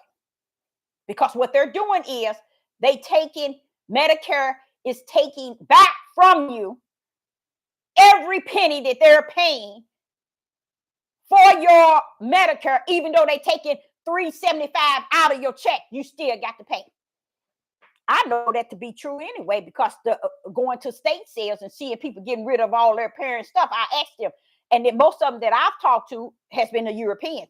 I'm like saying to them, why y'all trying to throw away y'all parents' stuff like this for the little nothing? Oh, because we got to get the house clear. We got to pay Medicare. I couldn't even believe it. I said, you are the second one that said that. And why? When they started doing that? They said they had no idea that that's the way this country do it. But yes. Now watch this. So say for instance, I'm getting Medicare and I die. If I have a house, okay, half of I have to sell the house and make sure Medicare gets half. Okay, you tell me that ain't deep. Now you worked 50 years, pay it, taken out, give them to Medicare. Now you pay $375. Plus they gonna take whatever you sell. They got it like that. They didn't used to have it like that though, y'all. That wasn't like that. That's how it is today. So a lot of people, and to me, I look at it, I said, see, Father, that's what greed do to people. They have so much, and they just want more and more and more, and they don't understand their hearts become wax hard out of greed, wanting and having, and you can't take it with you. You can't take it with you. So what are you going to do with it? It's going to go right back into the hands. It don't go to your children. Medicare got to get theirs. And how are they getting theirs when they got it for the whole 50 or 60 years of your life? You retire and you still paying them for a Part B. And then when you sell your house, they get to get it. I don't care what property you got. When you sell it, Medicare is coming for it. Don't give it to them. That's how this system. And I'm sitting here saying, but Father, that is so. And he began to just comfort me, that comforter. Because I said, Father, that hurts so bad. It hurts me to see this country that has robbed people blind. And they can't even see what this country has done to them. They can't even see that they're poisoning them. They're putting it in your food. Woo-wee. My son said, Mama, when you gonna make some banana pudding? I said, I'm gonna go on and make you some. And I did. I went and got some bananas and vanilla wafers and I cooked the banana pudding and everything. Let me tell you, after I cooked it, I put it in the fridge because he wanted it real cold. And we took that thing out. We bite into that banana. It didn't even feel like a banana, y'all. It was like hard as a brick. And it wasn't that I cooked the bananas in the pudding. I didn't cook the bananas in the pudding. Okay. I mixed it with the pudding, not as I was cooking it. But the bananas were so hard. So I had one banana left that next day. I said, you know what? I'm going to eat me this banana. Do you know I ate into that banana and it was like burning my tongue. The banana was burning my tongue. I said, my son said, I told you, Mama, these ain't real bananas. He didn't tell me that at the store. He's talking about because when we ate the banana pudding, it was so good. But the bananas, they wasn't right, y'all. The bananas looked good and everything. Something was wrong with them. Something was wrong with the bananas. And then when I ate the last one, it was like a burn down my throat. And I bit it another piece. And I said, wait a minute. No wonder these are not, something is wrong with they doing it right in your face. And I said, okay, Father, this too. He said, this too. So I'm like, oh wow. That means that he knows all about it. These things are happening, and the Most High Yah knows all about it. All about it. And people are walking around, they don't care about nothing but what they flesh desire. And that's why I say, where do you go from here? You better learn who you are on the inner man. You better learn who you are on the inner man. Because you know who you are on the outer man. That's an ugly person. That's an ugly person. Learn who you are on the inner man. You cannot be all that on the outer man. You got to have that inner man, tame that outer man. But it's best to know who you are on the inner man. This is a place where many people don't want to even enter. No one wants to enter into the space that's in your inner man. It's over. It's finished. What else you got to do? Where do you go from here? All I can say is go into your inner man. See what you're missing out of. See what's not there. See really who you are. Whose side you really on. See it from the inner man. Not so much just the outer man. The outer man to say anything. The outer man to believe anything. The outer man to tell itself, oh, I'm saved. I'm sanctified. I'm sanctified. I'm full of the Holy Spirit. I got spirit and truth. I got the light. That's what the outer man says. But where you need to go is in your inner man. Find out really who you are. Find out really who you are. Because the inner man will tell you. The inner man will cause you to really see yourself for who you are. And I think because people never taught it in the place of worship of any kind. I don't care if you got this book here and you got a million denominations. That's something they never taught people. They so busy riding on soul. No, teach your spirit. Go in your inner man and check out really who you are. Because guess what? That's what's going to stand before judgment. The one Sister Debbie telling you to where you need to go, that inner man, that's the one standing before the throne. That's who's going to be standing before the throne. That's the only part of you that's going to receive eternal damnation or the kingdom of heaven forever. Is that inner man. Best thing I could say is desire the Most High Yah spirit to reside there, to take you from here, meaning lead you and guide you where your inner man is at. But if you don't know who your inner man is, and you don't know the type of person you really are, and you pretty much just said it for, okay, all the things I have, all the things I got, all that I am, I'm this and I'm that. Let me tell you, that's your outer man. Find out who you are on the inner man. Because if your outer man like that, most likely your inner man gonna match your outer man. So I was you, I check out my inner man, find out who really am I, to tell you the truth. But I found out so much about many things, and he was telling me about was today. I had a lot of me time with the Most High Yah. He was telling me about the bottled water, and he was telling me, do you remember when you got your first bottled water? And I do. I remember it. And I can tell you, 2082 is when I first taste the bottled water. 2082.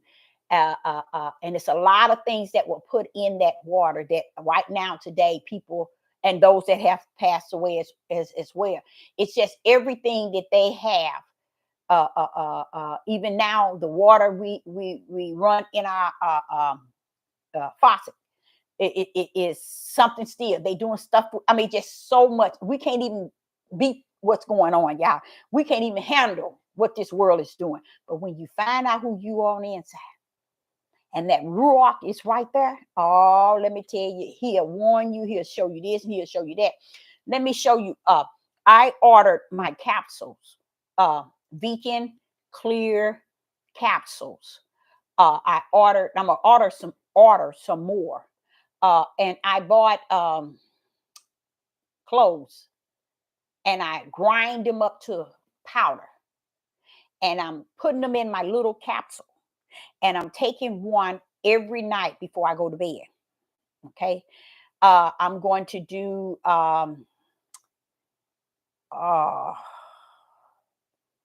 oregano. I'm gonna do my oregano like that. I'm grinding them up and putting them in capsules. I'm going to have my own medication, my own herbs and different things. I got planting. Is it cayenne? That cayenne pepper?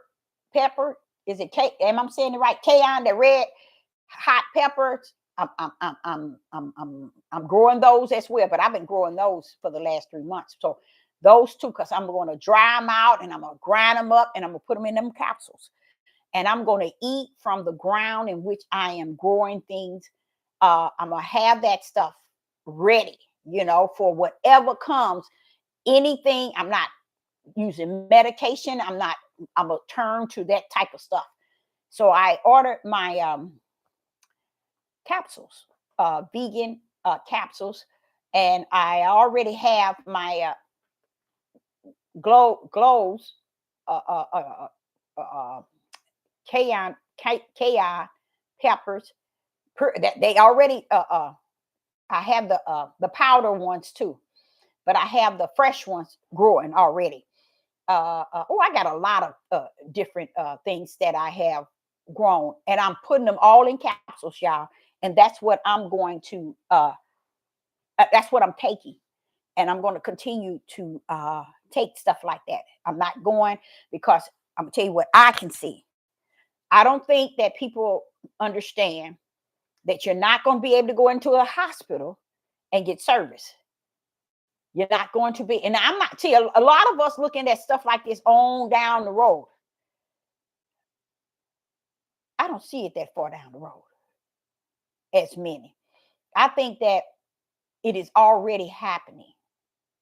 It's too many people I done ran up on who now they don't even let you, if you don't have no insurance, they can't go to the hospital. You see? So what I'm saying is, and then what will make a country turn around and bring out another bio on the people? Because the people didn't have the sense enough to fight against the first one and the second one and the third one. So let's bring another one of those. They have to eliminate the population. You would think y'all would stop it, wouldn't you? Mm-mm. I told y'all, he said it is finished. It's over. So a lot of things that's taking place, you're going to see it take place because he's hands off. Hands off. You didn't listen to him all these years, thousands of years, and now you want to, I tell you what, go on, do what you got to do. My will got to be fulfilled. We down here at the end. Come on with it. Come on with it. Everything, even what he even he prophesied and said that shall. He was explaining to me, like in the Bible, you could see it saying this gonna come and this gonna come, and we looking at it as it says this. He said that's not how he coming. He coming from a total different way. You know, the three horses. Who's seen the three horses? No, the four horses. Who's seen the red horse? Who's seen the black one? Anybody seen the white horse? What about the pale horse? Have y'all seen any? See, it ain't gonna be like that, y'all. You see what I'm saying? It's not gonna be like y'all think it's gonna be. What about the locusts coming up out of from under the pit? Wait a minute, Father, why do you have to come from the pit in? Ah, they ain't got it yet, Deborah. He got to go down. He ain't got to. He created it to where he's gonna go down, give the keys to the angel. They're gonna go down, open up the pit, so that the locusts can go out. Come on. Come on now. Come on now. So you see how you can think you know him? You think that because the way they said it is in here, or you got it packed down, only way you gonna know it is in here, where the Holy Spirit will teach you exactly what's going on. Enough that you are not going to be the one that's fooled. Because a lot of things that they're doing, even with this discern, a lot of this is still doing the same thing it says it's doing in Revelation. Unlocking the things down in the uttermost darkness and bringing them up. It makes a lot of sense when you see all this stuff going on. What happens when, let me tell you another thing he showed me today. He said the stuff that they're smoking, that they have approved, they approved it because it too is going to be taking lives that's not even smoking it. It's a reason why it has that strong odor, Deborah. I said, Father, we ain't got no chance of winning. We ain't going to win on either side. Nope. It ain't meant for you to win it. Because it is so true. And I thought of that, what's that, about a year ago. And I thought, and I said, oh no, that just can't be that's got to be chemicals they got in that stuff these people smoking. Yes, that's their other means of taking away people, destroying people. And those people going over there getting it like they really getting something. The smell, it's not even the smell. You can tell that it's some sort of chemical. He said the smell itself is going to take people out because that's the purpose of the smell. I said, but Father, that smell is something else. He said, that's why. You thinking you just smelling something strong and they car can pass and it's still half a mile. You can still smell it. He says it's a reason. They know exactly what they're doing. It's a reason that odor is there, that smell. Because a lot of people don't even understand when they smell it. That's the whole idea. Let's give it free to everybody. Let them go on smoke it. And as they smoking it, what's going to happen? Others, it's going to have some effect on everybody that's around it. Same thing with the guns. People think they're getting their guns because they think they're getting ready for a war. But the guns were put there and approved so that everybody can start killing. It's about destroying the people, and the people cannot even see it. It's about destroying one another. That's all it's about. They even came out what the type of weapons that they got on the earth today among the people in the city, in the county, and everybody that's buying them. They are not even the same guns that they had back in the 2008. They got these high power weapons. Another thing about it, a lot of the weapons shoots more bullets at one time, but it goes real fast. This is a purpose. This is a way this country set it up. So the people can kill each other. That's what Matthew said. Matthew chapter 24. Nation against nation and kingdom against kingdom. It's on, y'all. It's on. And then he says it's going to back it up. It's famine and pestilence and earthquakes in diverse places. So doing all this here chaos that's going on, you're going to start hearing about. And see, the thing about what people don't understand, when it says earthquakes and pestilence and all of this stuff, he's allowing them to bring it to your doorstep. See, a lot of us look at him, oh, it's over there. It ain't over here. Oh, they got guns over there. It ain't over here. They got guns in this state. They ain't over here. They got weed over in this state. No, it is. It's right at your house. You don't even know it. It's right there by you. They got it. They got it. Everything covered. There was a reason why he told the angels to seal his. He know what he was letting them do. There's a reason. Because all this stuff, like I told you, being tried by the fire is when these things that has been let loose, okay, and the world is in full participant of everything being let loose. They played a big role in it. The whole world, especially the United States of America. So when he was showing me all the stuff that's here in America and how America is doing things, he was saying that, but see, it's not like this in every country, Deborah. He said, if you only knew the way that they have robbed people, what they have taken from people, even to this very day. So that's when he was explaining to me about the Medicare, as far as he which I never even looked at it that deep, when he was saying that they take it, you can be working from 13 to 60 to 67. When it's time for you to retire, they've been and took that money from you and then turn around taking it again, talking about you got to pay your Part B. You see, he was showing me that they taking so you won't move forward. And see what the Europeans did, they figured, okay, we good. This country doing us good as long as he keep giving us what we need to survive. We go into there and we get a loan, they give it to us. We did this, we do this, we do this, we do this, and they help us along. Now what's going to happen, and what is happening, they're going up against them. You see, so now they're going to have someone to blame. You.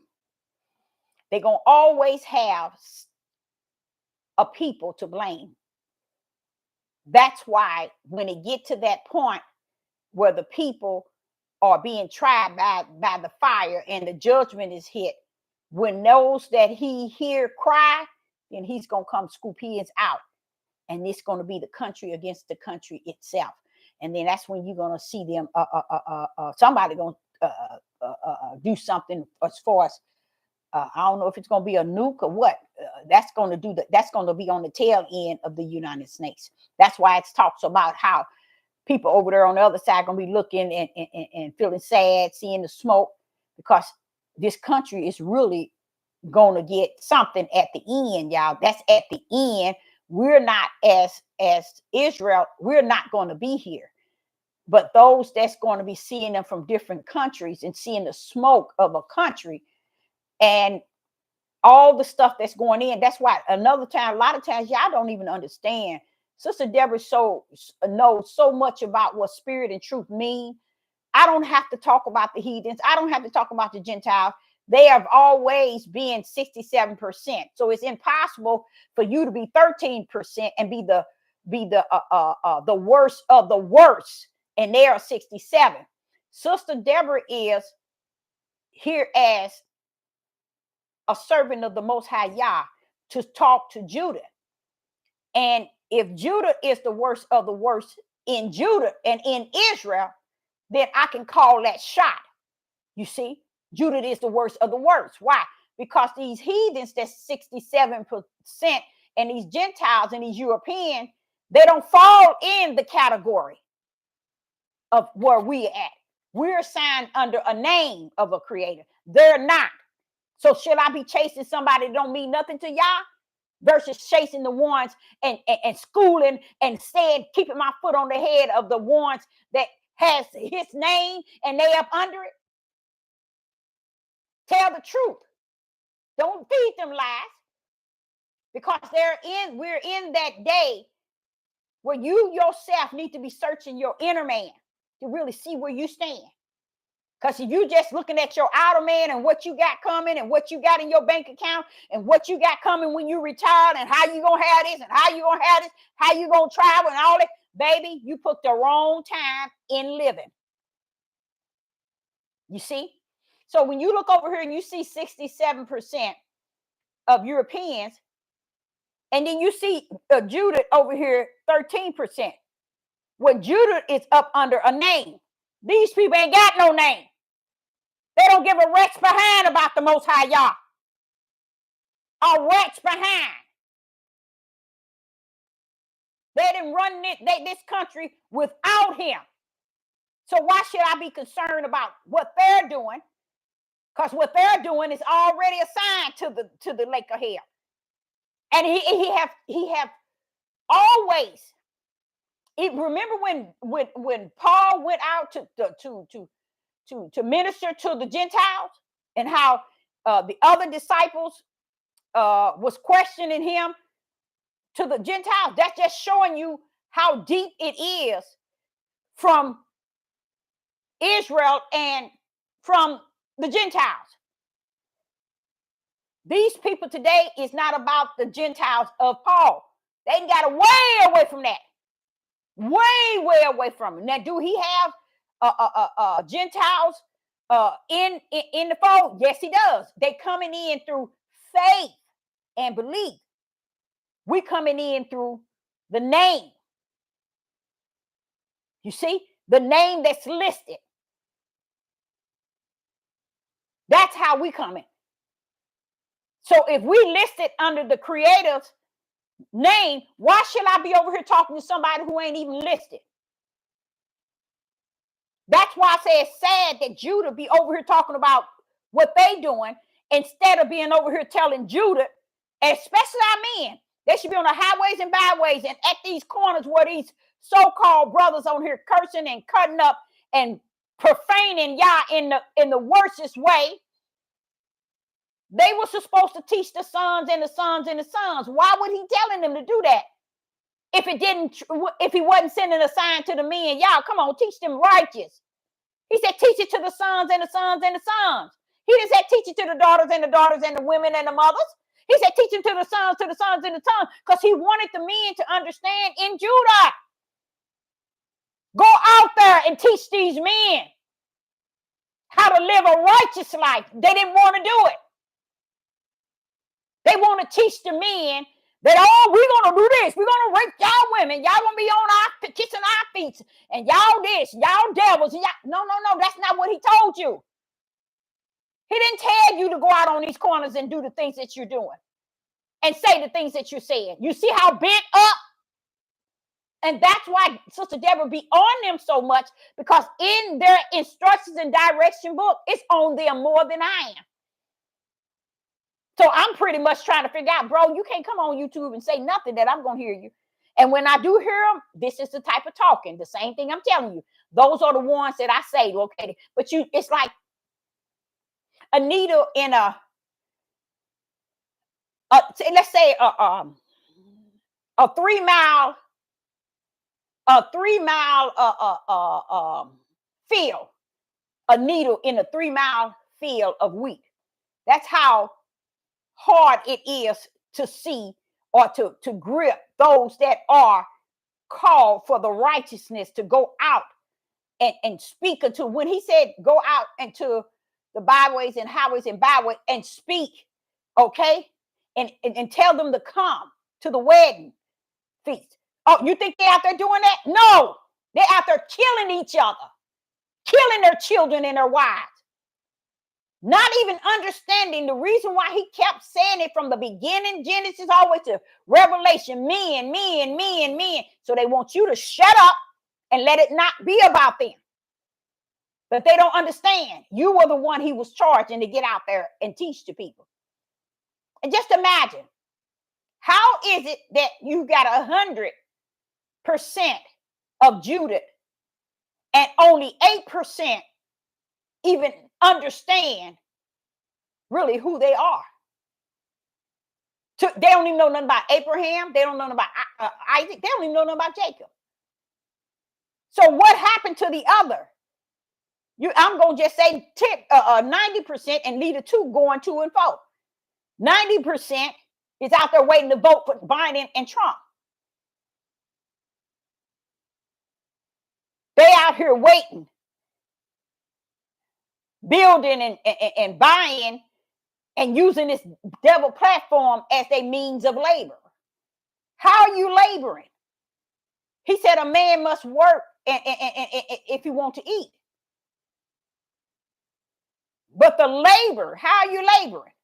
These men are, what was that, day before yesterday, I was driving in the inner city, and I was seeing all these men out in the early morning hours, just everybody just out sitting on the ground.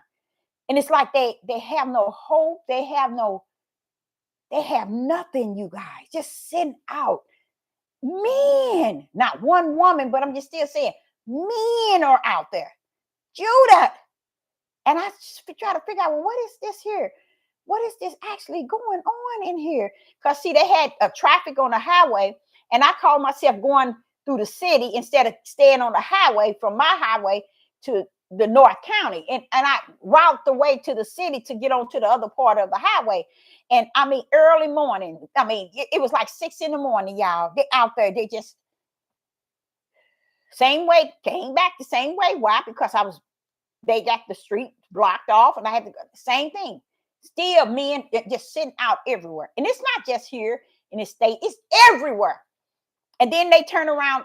These are the ones that will be easy for the immigrants to bump off, because that's the whole purpose. They know that their mission is to come over here and destroy Judah. And it makes sense to me. It makes sense, because the Deuteronomy end game said, until they are destroyed. That's what it means. And just because we reject Deuteronomy 28, well, okay, it has been shown along with other things, not the way that it says it, but it still show you some of the example. I'm going to say the example. You seen the Willie Lynch letter? Notice the Willie Lynch letter, and then go to Deuteronomy 28, and you can kind of feel the two.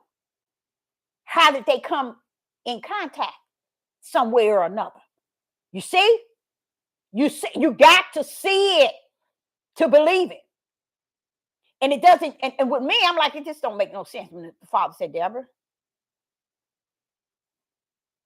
you already know. I said, oh yeah, I forgot. Before the foundation of the world. See, while we're reading it one way, we're stuck on that because we're reading it out of our flesh. And we're not allowing our inner man to understand this in our spirit, what is actually going on.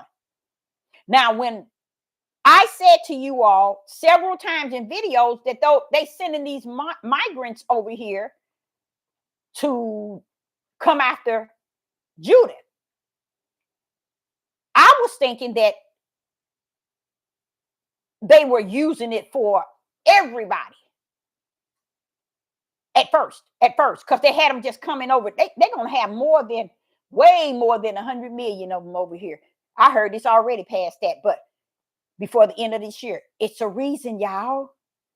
Now, instead of Judah going on these highways and byways and ministering to their brothers and coming together in unity to the Father, or to find some way, since they see what this world is, no, they don't have it, y'all. They gone.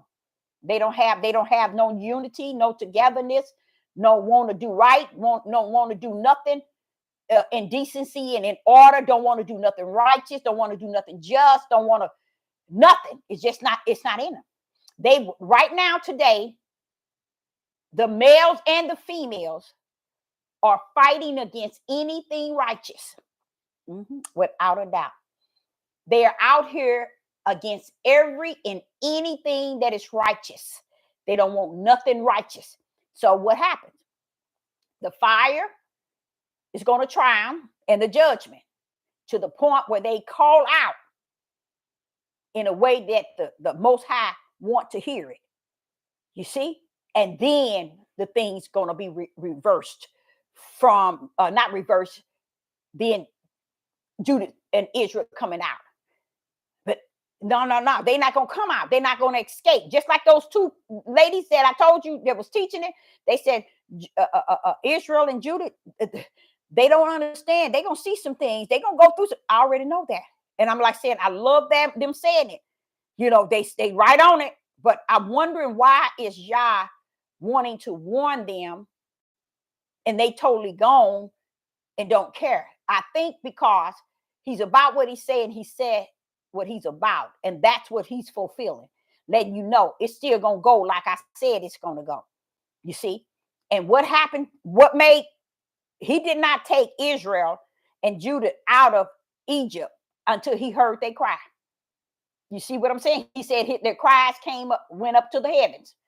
Right now, Judah and Israel and all of them on these devil platforms, they wouldn't dare call on Yah. They wouldn't dare call on them. So many people so stuck on stupid. They so stuck on wanting to do things their way and they way only. They don't give a rat's behind what's going on in the world. Medical. Now, how you going to leave a job? What kind of health care you going to have? Your dental, you got a toothache, you got a wisdom tooth. How you gonna get that taken care of, baby? You left your family, you're out on the streets going here from woman to woman and having babies. When it all said and done, all these babies, women pregnant and having babies in the world in the way that it is, because they're not focusing on anything but the outer man, the pleasures of the outer man. So Sister Deborah says, it's time to find out where you are, where you need to be, where look within. Where are you at today? Where do you go today? It's within. That's all I can say. There's nowhere else to go but within. Spiritual. That's it, y'all. That's it. If you thinking you finna win something through this flesh, you can hang it up. I see these other 3 guys, and they've been on YouTube for quite a while. I don't listen to them. I don't even listen to them, but I know they're about financial and how to build and establish business and how to do this. I'm sitting here, these brothers, these Judah. Bro, you all need to be talking about something else.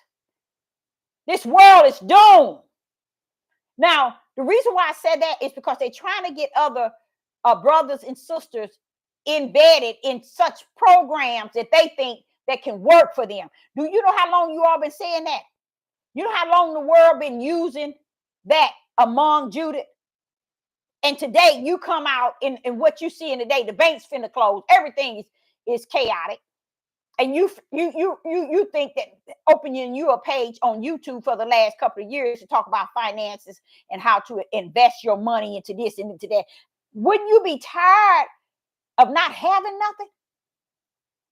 But they don't care. It's all about them trying to establish the same mentality that this world, this country have had. They don't even understand. And that's not just them, but even people on this devil platform, just because they've been on here and they got so many subscribers and like, they get a little check. They ain't gonna teach you no spirit and truth because they know you start talking like that, then they won't get no check. And that's kind of sad, but don't say it's sad because it tells who they are. But that's how they do it. And I kept saying, why don't they speak spirit and truth? Why don't they talk what the spirit is saying? Why don't they let the spirit say something? Why don't they speak what the spirit is saying within them? They don't. They ain't gonna tell you nothing, but they'll cut you out. Oh, that's the false one. That's the false one. Yeah, because you've been sold out. You sold out a long time ago when you got on here, making it about you. The Father gonna check your tail at that throne. So who got the glory? Was it me or you? You played on YouTube for 20 years. Who got the glory? You or me? You see? See, they don't get that. They don't understand that. And I guess it's meant. Now, you know, guess I know it's meant for them not to, because they saying the same darn things they've been saying since they started. 20 years, 30 years saying the same old mess. And the people still can't see that they ain't doing nothing but speaking trash to you. That's why every time an album is put on YouTube, they grab it and start playing it, videoing, making videos off of something that YouTube put on. I saw another thing. It's like if the Europeans decided to take a yellow scarf and go down in New York and throw it, and they go to Chicago and throw it, they go to Denver and throw it, they go to California and throw it. Next thing you know, you'll see all our brothers running around here with yellow scarves on. Talking about we a gang. We the 6'4". You're stupid. We the only people that does stuff like that. They already know what it takes. That's how they able to ramrod. How would I say it? That's how they're able to do Africa. Africa is just that weak too. Those people over there, they just that weak. They all they have to do is give them, let's say,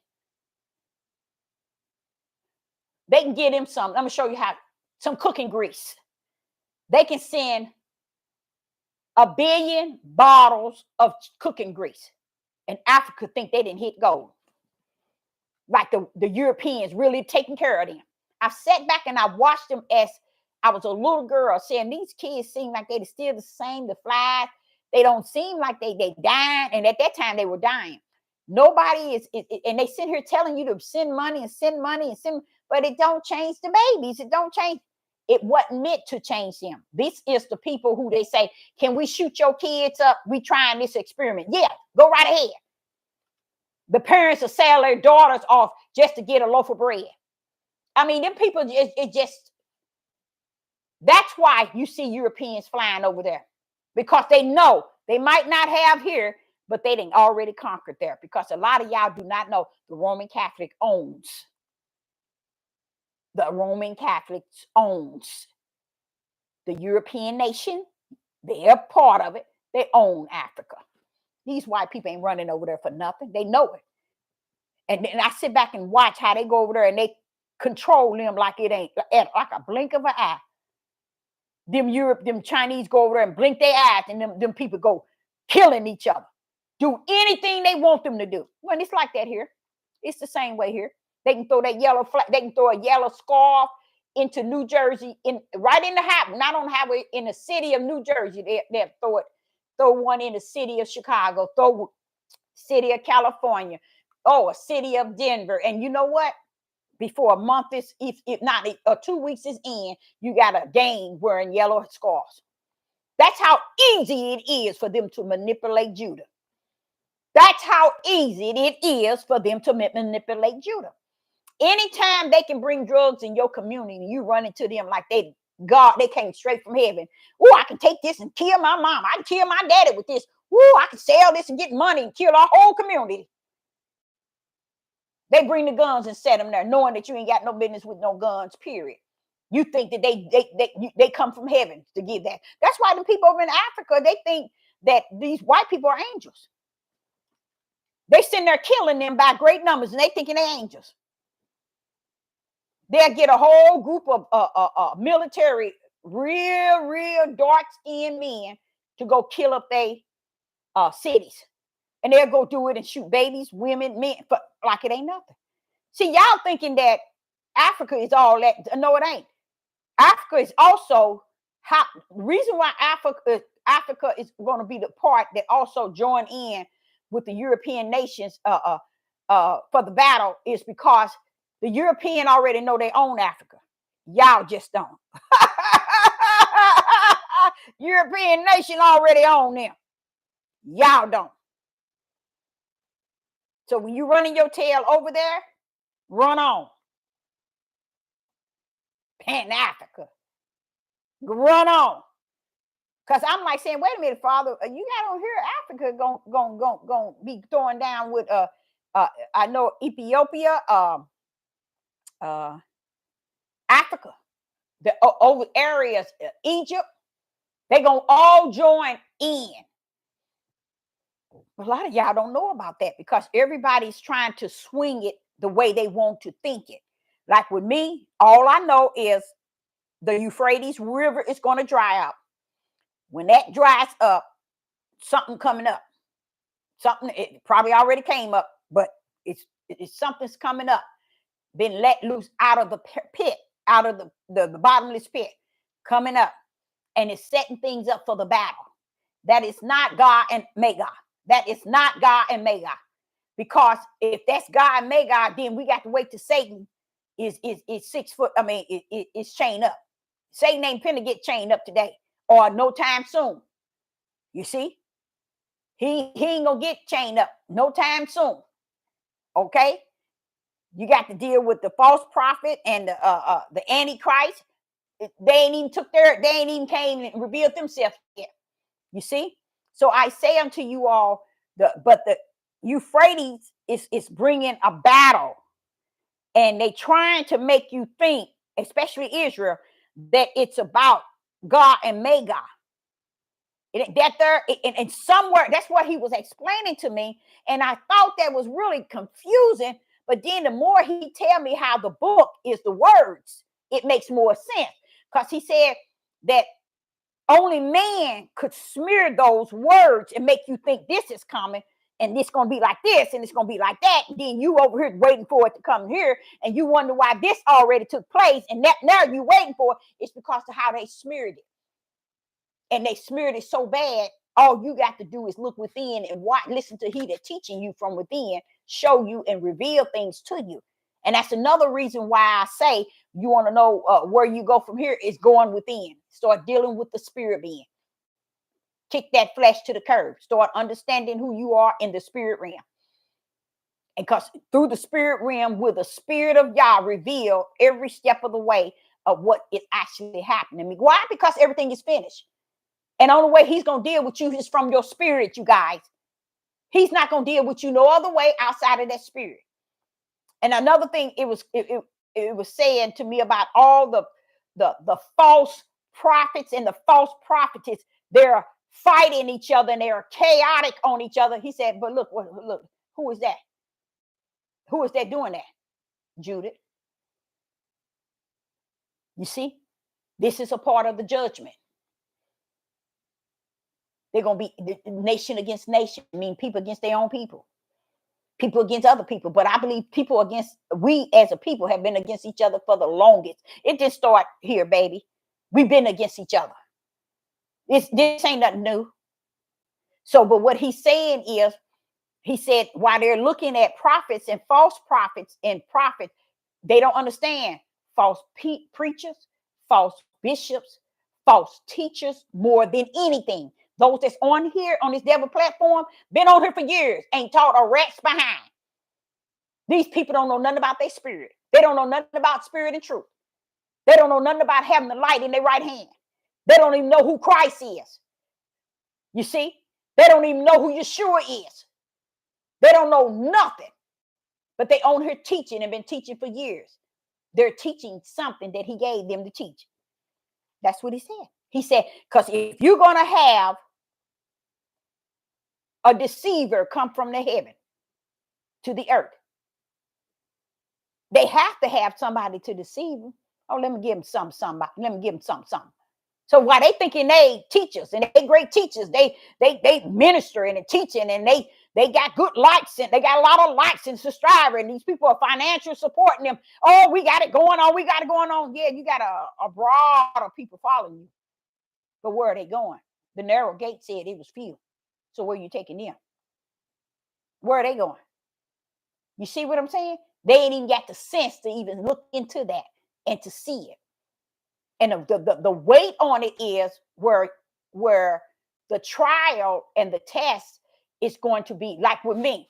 Let me give y'all an example. I try to explain to you all that before I can bring it to you, I first have to apply it to me. I told y'all that the judgment is already hit the earth. I can feel it. I can see it. I told y'all that over and over and over. And I told you that I'm already being tried by the fire. I've already been tried, and I'm still being tried. See, I'm not trying to escape what I'm saying to you all. I own that bad boy. Say, Father, okay, I got it. I see it. Because all that's in me is him. He's teaching me how to what? Endure with the spirit of endurance and the long suffering. Let me say an example. My baby boy is 25 years old. He'll be 26. Yeah, he'll be 26 in December. And just a total gentleman. A good, y'all, this is a good young man. Very handsome. Let me see. Here goes one of his pictures.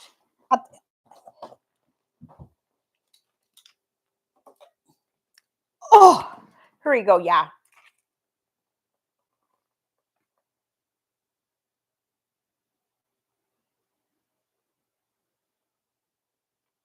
And he's what you call a mama's boy.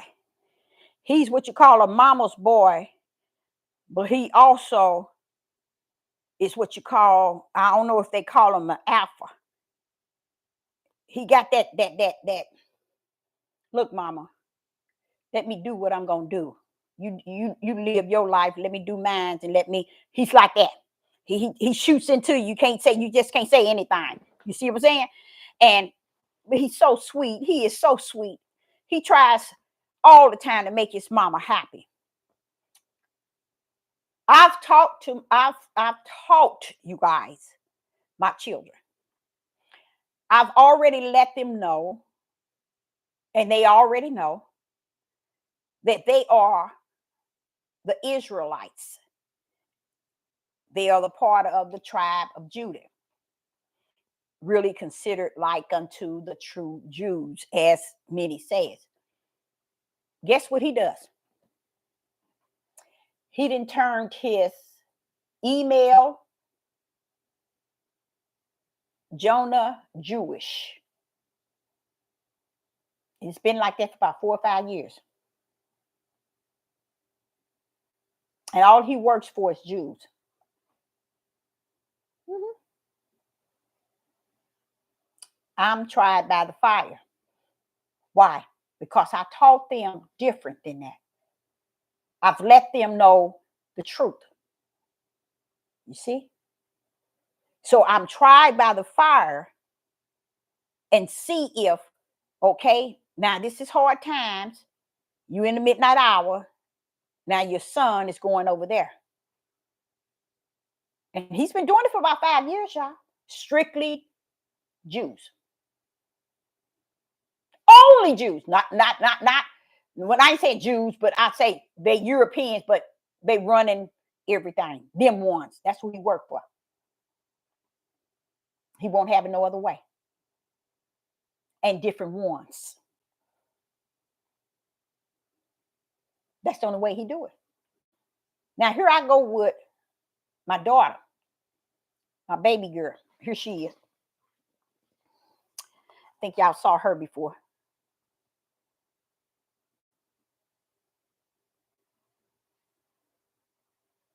That's my baby girl. Her name is China.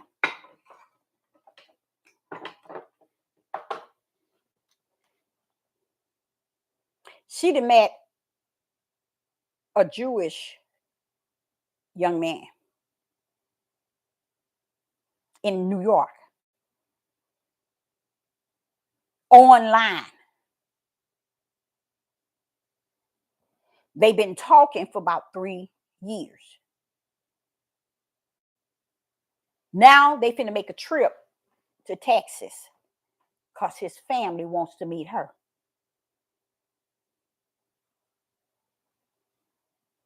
Now these Jews that's down in New York. Now you see, I look at that as, hey Father, wait a minute, hold up. I'm being tried by that fire, ain't I? I know I am. I'm no different than nobody else. He gonna try my tail like he gonna try yours. That's why I'm not afraid to tell y'all, when it come to your door, see if you stand. And my door is, you might not think that that's tried by the fire. What is that when you know you done brought them up, letting them know who they are and who these people are? They decide to live their life with these people. That's tried by the fire, baby. That's what you call tried by the fire.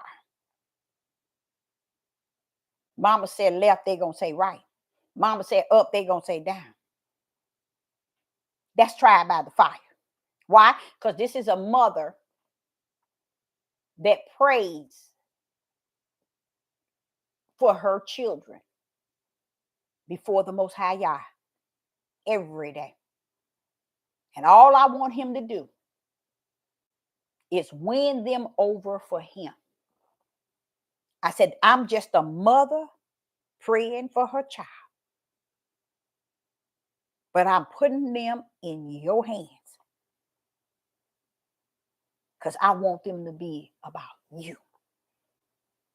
Let them see you for who you are. Open their eyes to see you while they have a chance. Have your arms, Father, if it be thy will. I'm just a mother praying for her children. And I cannot override who you are. But I pray that you save them, deliver them, let them see you for who you are. Let them run to you with your arms open wide, Father. Let your will be done in their life. Because why I have to do that is because I already know heaven has already orchestrated their lives. He got it locked in and locked out. So when I'm saying 2 in a household, 2 against 3, and I come to bring the division between it, honey, baby, I'm real in that. I'm all like this. Okay, I got it. It's no way that the Holy Spirit is going to live in me and give me full direction, and I'm going to bend up and bend down for the kids over him. No, not this sister. No. I think about even the way I feel, even if something happened to any of my 6 children, even my grandbaby. I know for a fact the Father gonna carry me all the way. He gonna carry me up and down and all around in his arms. I know for a fact that he would, that he shall, with no problem, none whatsoever, because I've turned them back over. Not back over, I turned them over to him, and they ain't none one of them greater than he is, because he already orchestrated their lives, y'all. I'm just the mother that he gave them to raise them and to bring them up and to take care of them. And then I found myself being also learning how to just be them. Let's be there. Meaning, don't ask to participate in nothing they do. Don't volunteer to do anything. Don't go and get involved in anything they do. Just stand back, like being separate. When they call you, then I'll respond. You see, they need help, then I respond. Don't let them know that they're going to take you out with the choices they make. Oh, no. You ain't taking me out with you. No, you ain't. This creator ain't been with me since I was 4 for nothing. I ain't going out like that. I'm not going out like that. And that's for Am. And like my oldest son, I've always told him he never, ever desired a white woman. Never in his life. That's the one that said never would he choose a European as his wife. This is the one for who he's got. That's what he got. No good. On drugs. See, don't tell me I ain't being tried by the fire. But you know what? This sister gonna stand tall. Why? Because greater is he that's in me than he that's in the world. And they all in the world from what I can see. And baby, what's in me is greater than you. You see? Mom, I want you to meet, baby. No, Mama don't need to meet nobody. You go on, do what you do. I don't rumble like that. And I text her one time. I told her, look, I got enough text from you on my phone. She text my son so many times on my phone. I said, let me tell you, my eye is on you. You gonna keep an eye on you. I would never do it. She put, I would never do anything. I don't care what you say. You're not even his type. My eyes is on you. I'm watching you like a hawk. And I got every last one of your texts. She thought it was his phone. It was mine. How you gonna meet him one day and already saying you missing him? See that? Woo! Praise the Most High, y'all. Hey, Sister Debbie said, tell you, she's going through the fire. Don't tell me I ain't going through the fire, because I know better. And that's a fire to me. That's a fire. I'm being tried by the fire, just seeing my reaction. And I'm keeping everything cool. My ex-husband told me, my daughter said, oh, well, she's going to introduce him.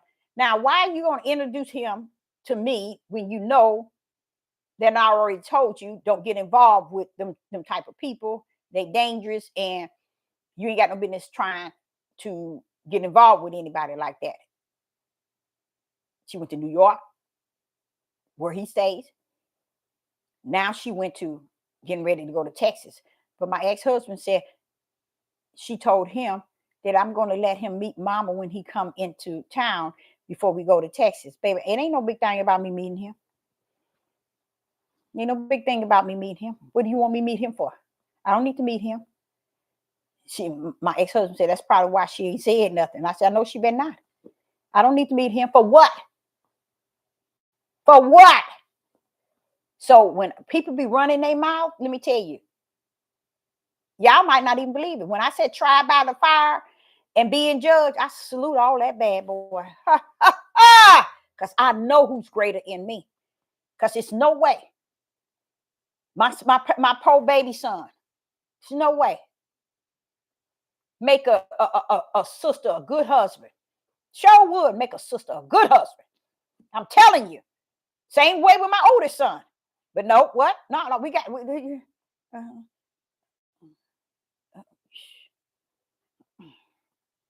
I just thank the Most High for all that He has been to me and how He has kept them and how He has shielded me in spite of what direction they go in. I think He has done so much preparation for me. I really do. I really think He has, because I believe that without a doubt, I'm being tried by the fire, seeing how my reaction is going to be when my kids go into all different directions they have no business going. Because I said to the Father, I said, now, you came to me about my oldest daughter, about this guy she used to date. 2 days later, no, it was 1 day later, I get a phone call. And Quiet Storm said he just bought a house and he wanted to know if we would do the overall cleaning. And my son say, you know who it is? I said, no, who is it? You know, the guy that Crystal used to go with. And I'm like, okay. What? I said, Joseph. I just had a dream of him and Crystal. And I was saying in the dream, surely she's not back with him, Father. And there it was. That's when she had the baby back.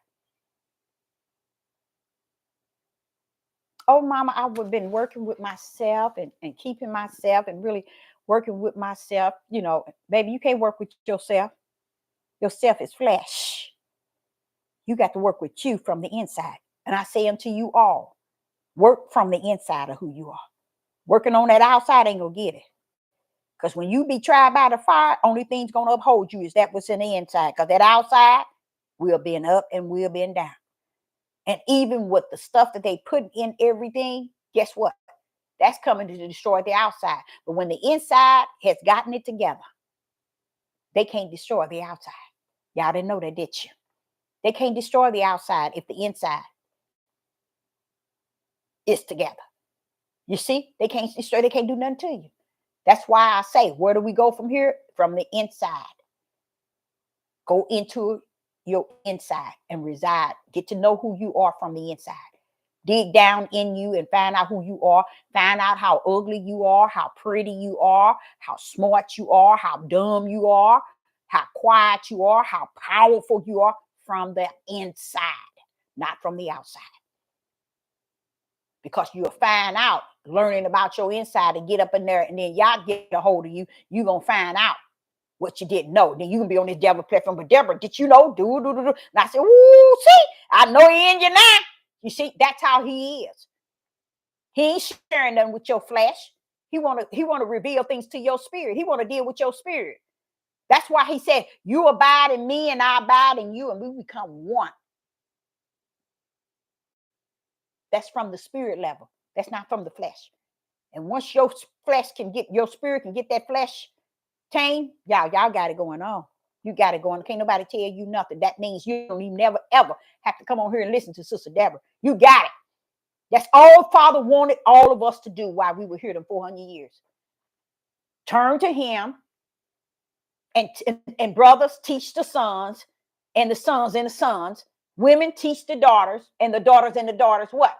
Righteous him. We didn't decide. We didn't teach nobody. We didn't teach nobody about Yah. We taught them about how to play the games in the world, how to do this and how to do that. Like my oldest sister always telling her daughter, She always telling her daughter, I don't care what you do in life, make sure you got your health care, your dental, you make sure you pay your car insurance and you pay your bills. I'm like saying, she's 40 years old. She stayed with you. You ain't taught her a rat's behind. Paying all that and staying with you for 40 years. I just don't get it. I just don't get it. What have you taught her? Because all the things you taught her is how to take care of your stuff that you need for your flesh. What have you given her in the spirit realm? Like with me, honey, I can sleep right now and I'll be okay because y'all know that I pour it out into my children, their spirit being. Did y'all know the only part about me that I really didn't care for is the mind reading? That's a powerful thing, is to be able to walk around in this world and read minds. That's a powerful thing that's not comfortable because it invades people. It invades their privacy. It tell on them when they can stand before you and they can say something to you and I already know what they thinking.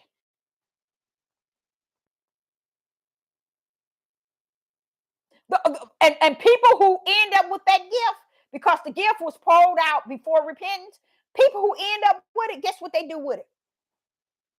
They be psychics, card readers, all kind of stuff like that. It don't mean they holy, but this is where they take the gifts to work on in darkness with it. Sister Deborah had to live all her life with the gift to be able to read a mind, going to a store. When I used to go to church, that's why I always found myself on the back wall. No, I can't read the mind of the wall, so I sit my tail in the back, be up against the wall. How about that? I can't read the mind of the wall. Then somebody comes sit up in the second pew from me. Then I got to understand what they going through or what they think. And that's the only thing I think in my living that I did not know how to use it. So I felt that it made me really feel sad because, say for instance, if my daughter is with me, my oldest daughter is with me, and she can say something and I hear her thoughts. And it made me sad because she has to say things to me out of respect, but her mind is thinking something else. You see what I'm saying? That's the hardest pill, I think, for me to swallow. And it took probably 7 years ago for him to bring that upon me, because I was asking him, what is it when I'm around people I can kind of understand what they thinking? And he was telling me it was a gift that he had given me. And it's a horrible feeling. It is a horrible feeling because you can feel these things and then you don't know how to channel them in the right direction. You don't know how to place it in this here area over here and just leave it there and just say, okay, this is okay. It's okay. Because you have to apply it somewhere or another for you can just release it. That's how it feels. You have to release it, but you have to apply it somewhere so you can release it, because you already was thinking, so they thinking like this, they thinking like this, they thinking like this. Oh my goodness. So the Father is now working with me on letting everything go. All the gifts that he has given unto me, I can relax and let it go. Meaning, don't put it to heart. Don't hold it firm or hold it, because a lot of things that my son, I was thinking what he was doing.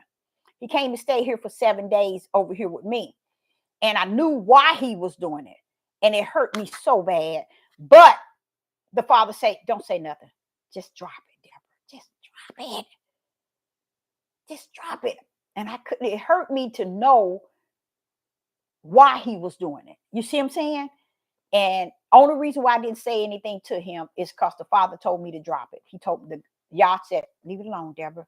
Drop it. It's okay. It's okay. He don't have to know you know what he thinking. That's what the Father said to me. He don't have to know that you know what he's thinking. And I'm like, okay, but why was that gift given unto me to be able to have that ability? And this is why many goes out and be card readers. I guess they call it psychics and so on, because it's like you got to channel it somewhere. You got to put it somewhere. You got to line it up somewhere so you can do away with it. You got to put it somewhere and to know. And it's almost like my oldest daughter. It's almost like she be trying to figure it out. It's almost like it's a look that make me feel so sad for her. It made me feel so sad for her because it's a look she gives me like, I wonder, does she know? I wonder, does she know already? And I don't like that, child. I really don't like that feeling because that's what I feel about my oldest daughter. When I'm around her, it's like she's battling with the fact that I wonder, does she know? I wonder what she say. I wonder, does she know? And it's a look. Let me see if I can do it. She does something like this here. Yeah, here it is, y'all. Here it is.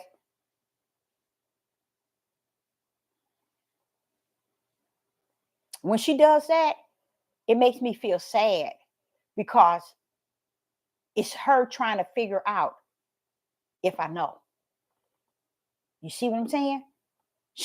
They already try to figure out, well, how do you know this? How do you know this? How do you know this? And that's what she battles with.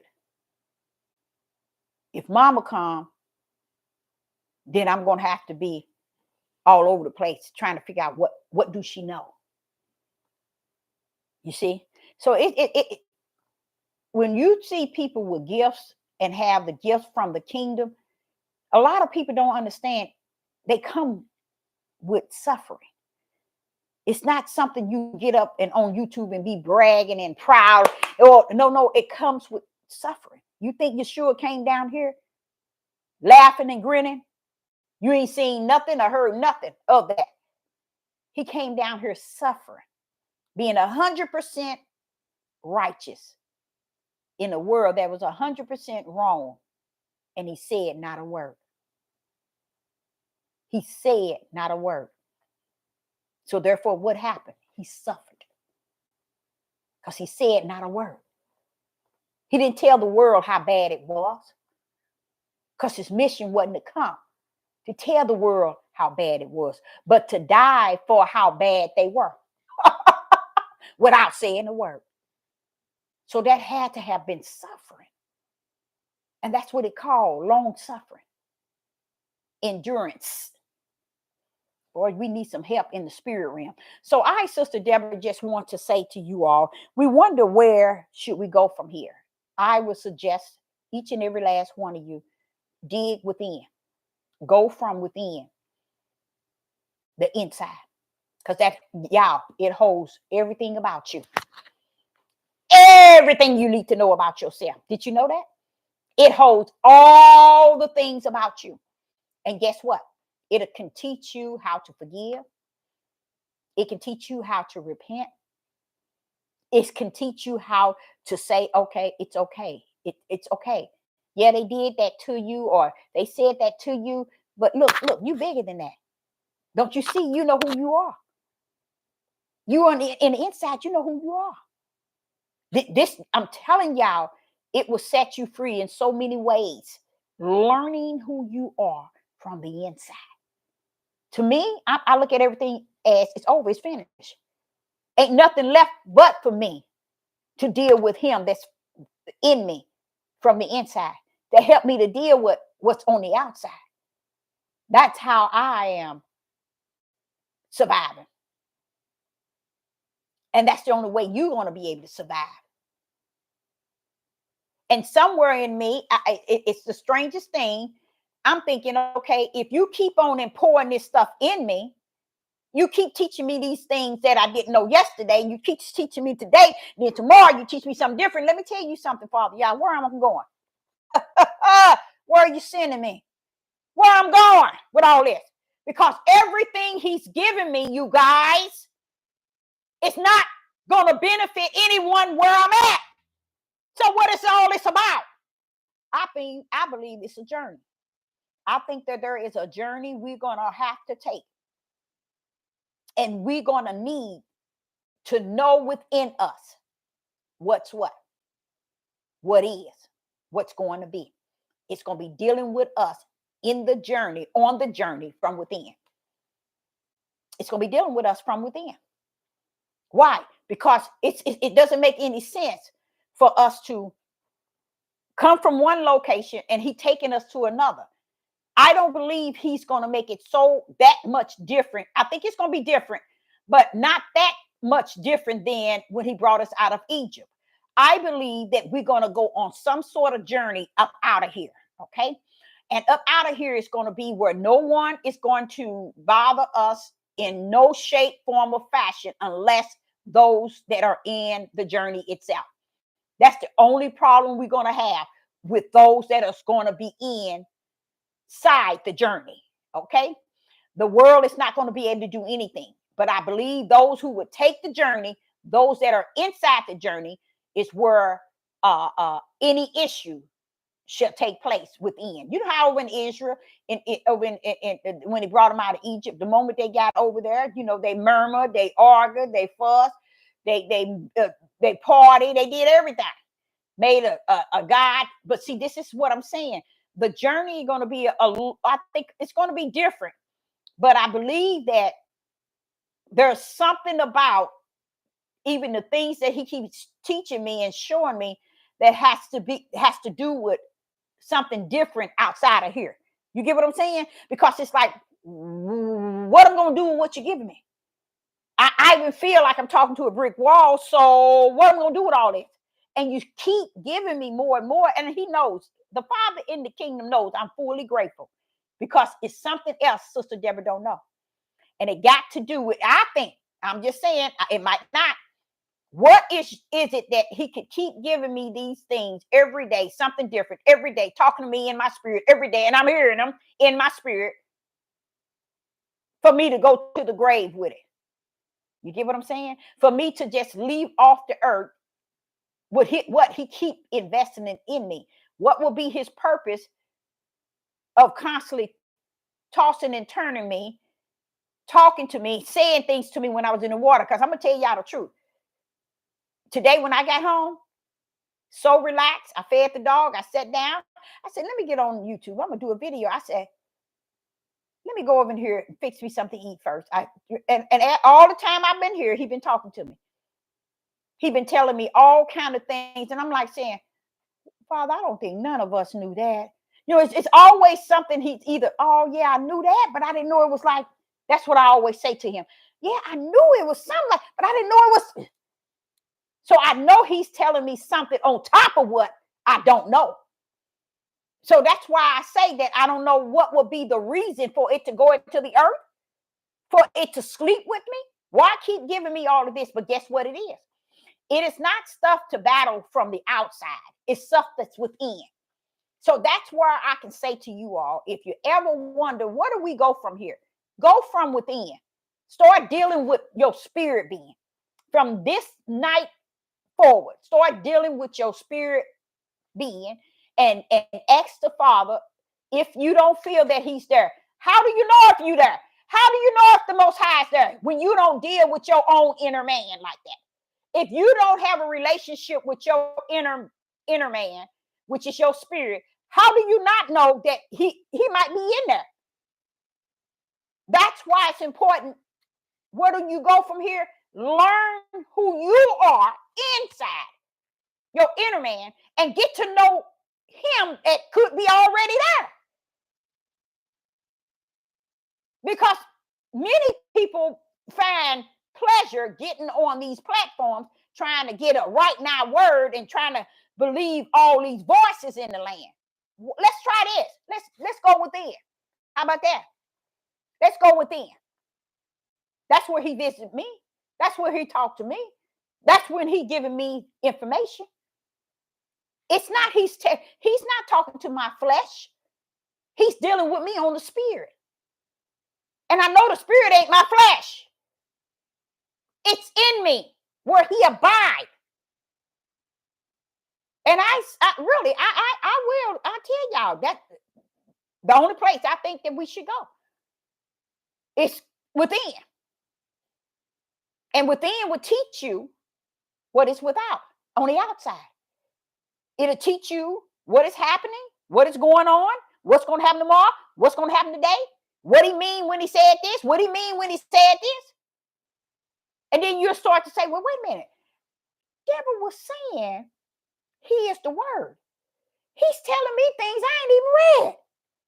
You see what I'm saying? But you don't know him until you know yourself. You got to know. That's why I think they put spirit, a soul in there to throw you off that this whole thing is flesh and spirit. They put soul in there to counteract. And that's why a lot of people today, 90% of Judah lost with the cause and without. It's because they have no idea that their spirit being is what going to stand before the judgment seat. Now, what's coming out that spirit is that breath of life. That breath of life blew that spirit in. And when that spirit comes out, when that breath of life come out, the spirit coming with it, and the spirit sleeps, and the breath of life go back to Yah. But when you come up, when dead pull up, when we pull up, we're going to pull up in spirits to stand before Yah. And I believe eternal is going to be spirit, and the lake of fire is going to be spirit burning for eternal. That's it. So what Sister Deborah said, where do you go from here? Back to the spirit. The one going to show up at the throne on your behalf. So is it better for you to be about your flesh? And you know that the flesh go back 6 foot under, go back to the earth? Or is it important that you be about your spirit, the one that's going to show up at the throne of the Most High Yah? So if Sister Deborah said be about your inner man, which is your spirit, it's time you find out who you are in the spirit. Because what you don't know about your spirit is your spirit will cry out to the Most High Yah on your behalf. Because he know your flesh ain't got sense enough to do it.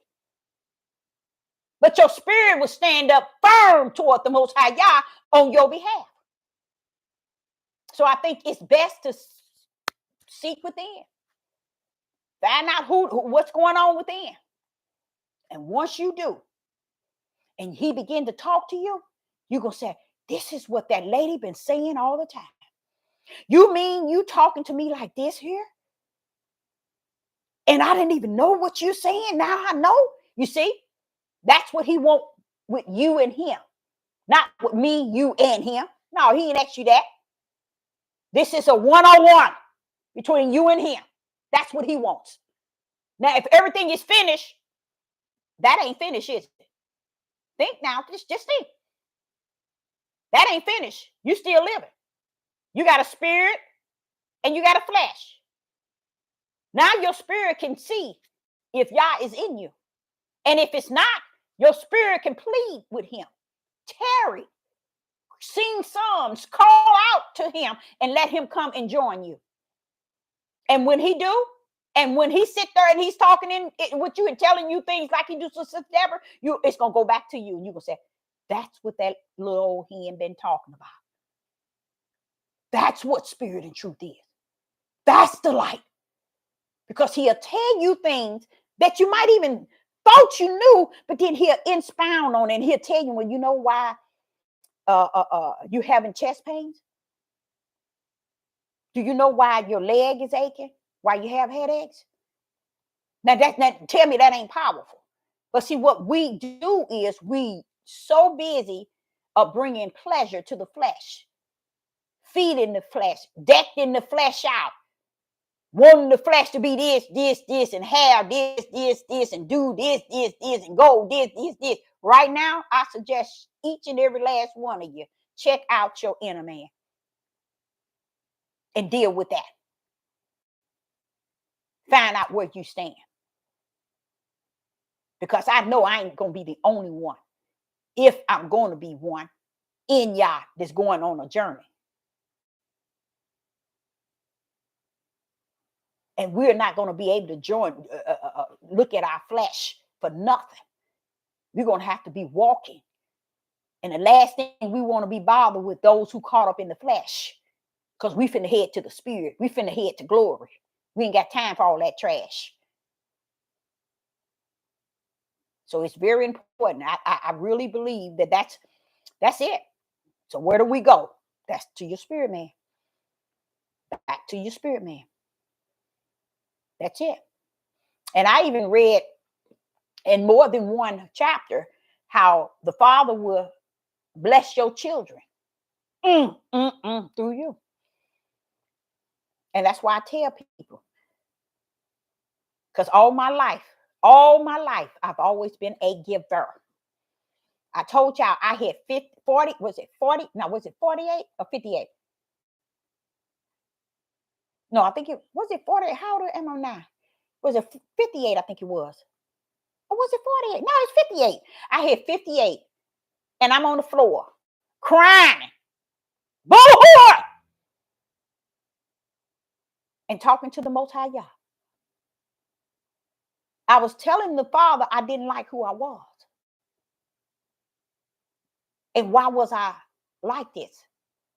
Why can't I say no? Why do I have to be there for people and help people and do things and give and give and give? I couldn't understand. Know why, y'all? I'm on the floor by myself. Everybody living life. And when it's time for them to want me to do something or give something, or they want something, oh, let's go here. But you can't get nobody nowhere. And I laid there on that floor and I cried and I cried. And that's how I found out at 58 years old that Yah was not love. He was give and gave. Because I had no idea. When he told me, you are like I am. I'm not love, Deborah. I'm give and gave. I'm like, so you like that too? Oh. So I'm thinking how I am. Just imagine if Yah's like that. Just imagine him being give and gave. He would have to be. Look at all this grace and mercy he's been given and gave over the whole world. Even though he knew Satan come down here to deceive the whole world, he did what? He poured out grace and mercy on the whole world. You see what I'm saying? He told around and Solomon asked him to give him the wisdom under the sun. He gave Solomon wisdom under the sun, and Solomon wouldn't say, none of it is worth anything. No, it's not. But you asked for it. I gave it to you. You wanted to know what was under the sun? I let you see it. But it's worthless. Yes, it is. You see? It's all worthless, but it didn't stop him from giving everything you need. It's all worthless. What Solomon said. One died and the other one received. That one died and another received. And as they die, he said they'll never be who he was with Yah, but yet they die and it ain't gonna mean nothing. This one died and it ain't gonna mean nothing. It's all vain and vast. It's our flesh making us think everything is all that and some. You see? So what he told when he told me that at 58, I was so delighted. I was so delighted. Because it made me feel, and when I learned it was this year about impact, I think it's IMPATH. And I just sit there and listen to it, and I turned it on another one and listen to it and turn it on another. I said, wait a minute, that's me. That's me. And had no, see, even the word got a name for it. Impact. A person that can feel the need of others. And always trying to help and work with people who have issues. That was always me all my life. I remember being 4, 5, and 6, and 7, watching the little African pictures on TV about the little babies with the bellies and saying, oh, I'm going to take care of them babies. When I get a woman, I used to really think that till the father told me, you can't do that, Deborah. And it was a major accident where my 2 youngest was in the car and I wasn't paying attention, took my eyes off, and a car that was coming one place. It was a real bad accident, and they flew my children to the hospital, and they walked out the next day. But and they all was okay, but it was a major accident. So what was I saying? I don't forget what I said when I did that. I said I should have left it in the lane he was in. But yeah, uh, uh, uh, I don't know what I was saying. I forgot it just that quick. But I guess it wasn't meant for me to say. But yeah, when that had happened, uh, uh, uh, I had I said something about what I asked the Most High Yah. It was something I asked him during that time. Um, but it was all well. It was all well. Even the uh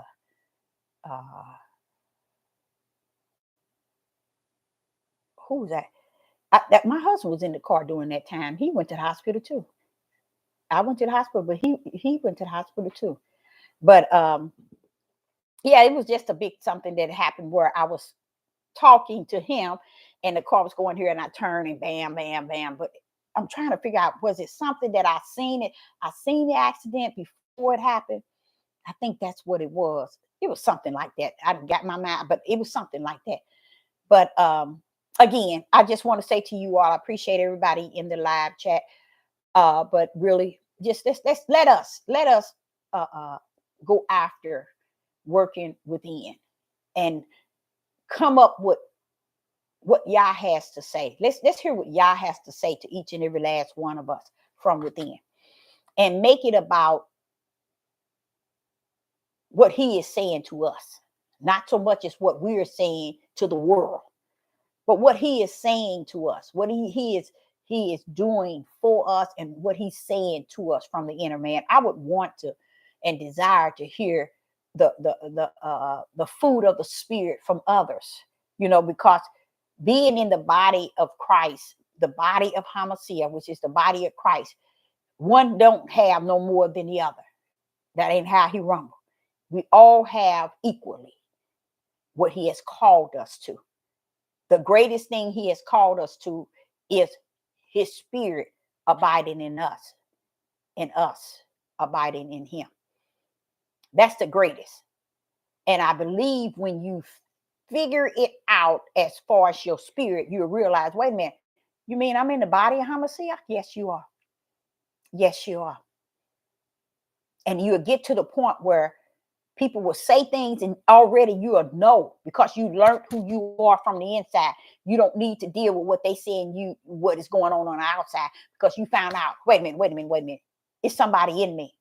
It's something in me. And the flesh already assigned. Did y'all know your flesh is already assigned to the grave? Your flesh is already assigned to the grave.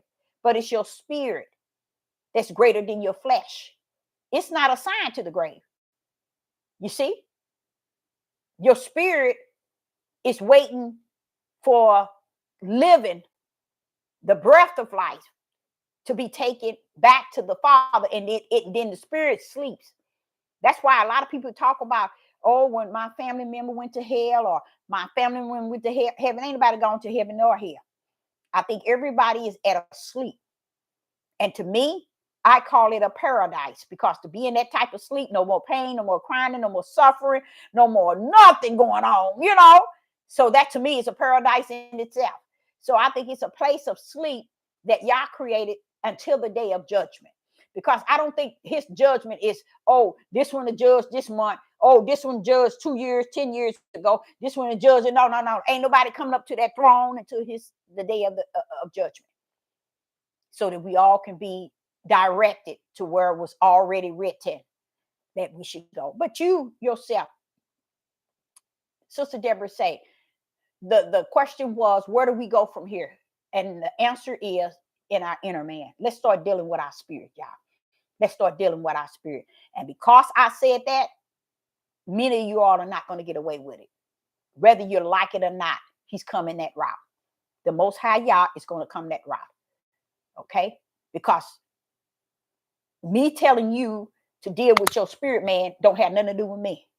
It has you and the one that's going to abide in your spirit. So that got to be Him wanting to touch base with somebody regarding your inner man, which is your spirit. Having a relationship with the Most High Yah from the inner man. That's all He wants us to do. We ain't got nothing else to look forward to, y'all, as far as we can look forward to Mount Zion. But let me tell you what He can do with that. You get to know who He is in your spirit, man, and guess what? He'll show you Mount Zion. Ooh-wee. No, you didn't. You didn't go there, did you, Father Yah? Yes, I did. He'll show you there. You see? Yes, he will. That's why I say you don't really know him until you know him. And the only way you're going to get to know him from the inner man. So I, Sister Deborah, appreciate each and every last one of you who have joined me this evening in the live chat.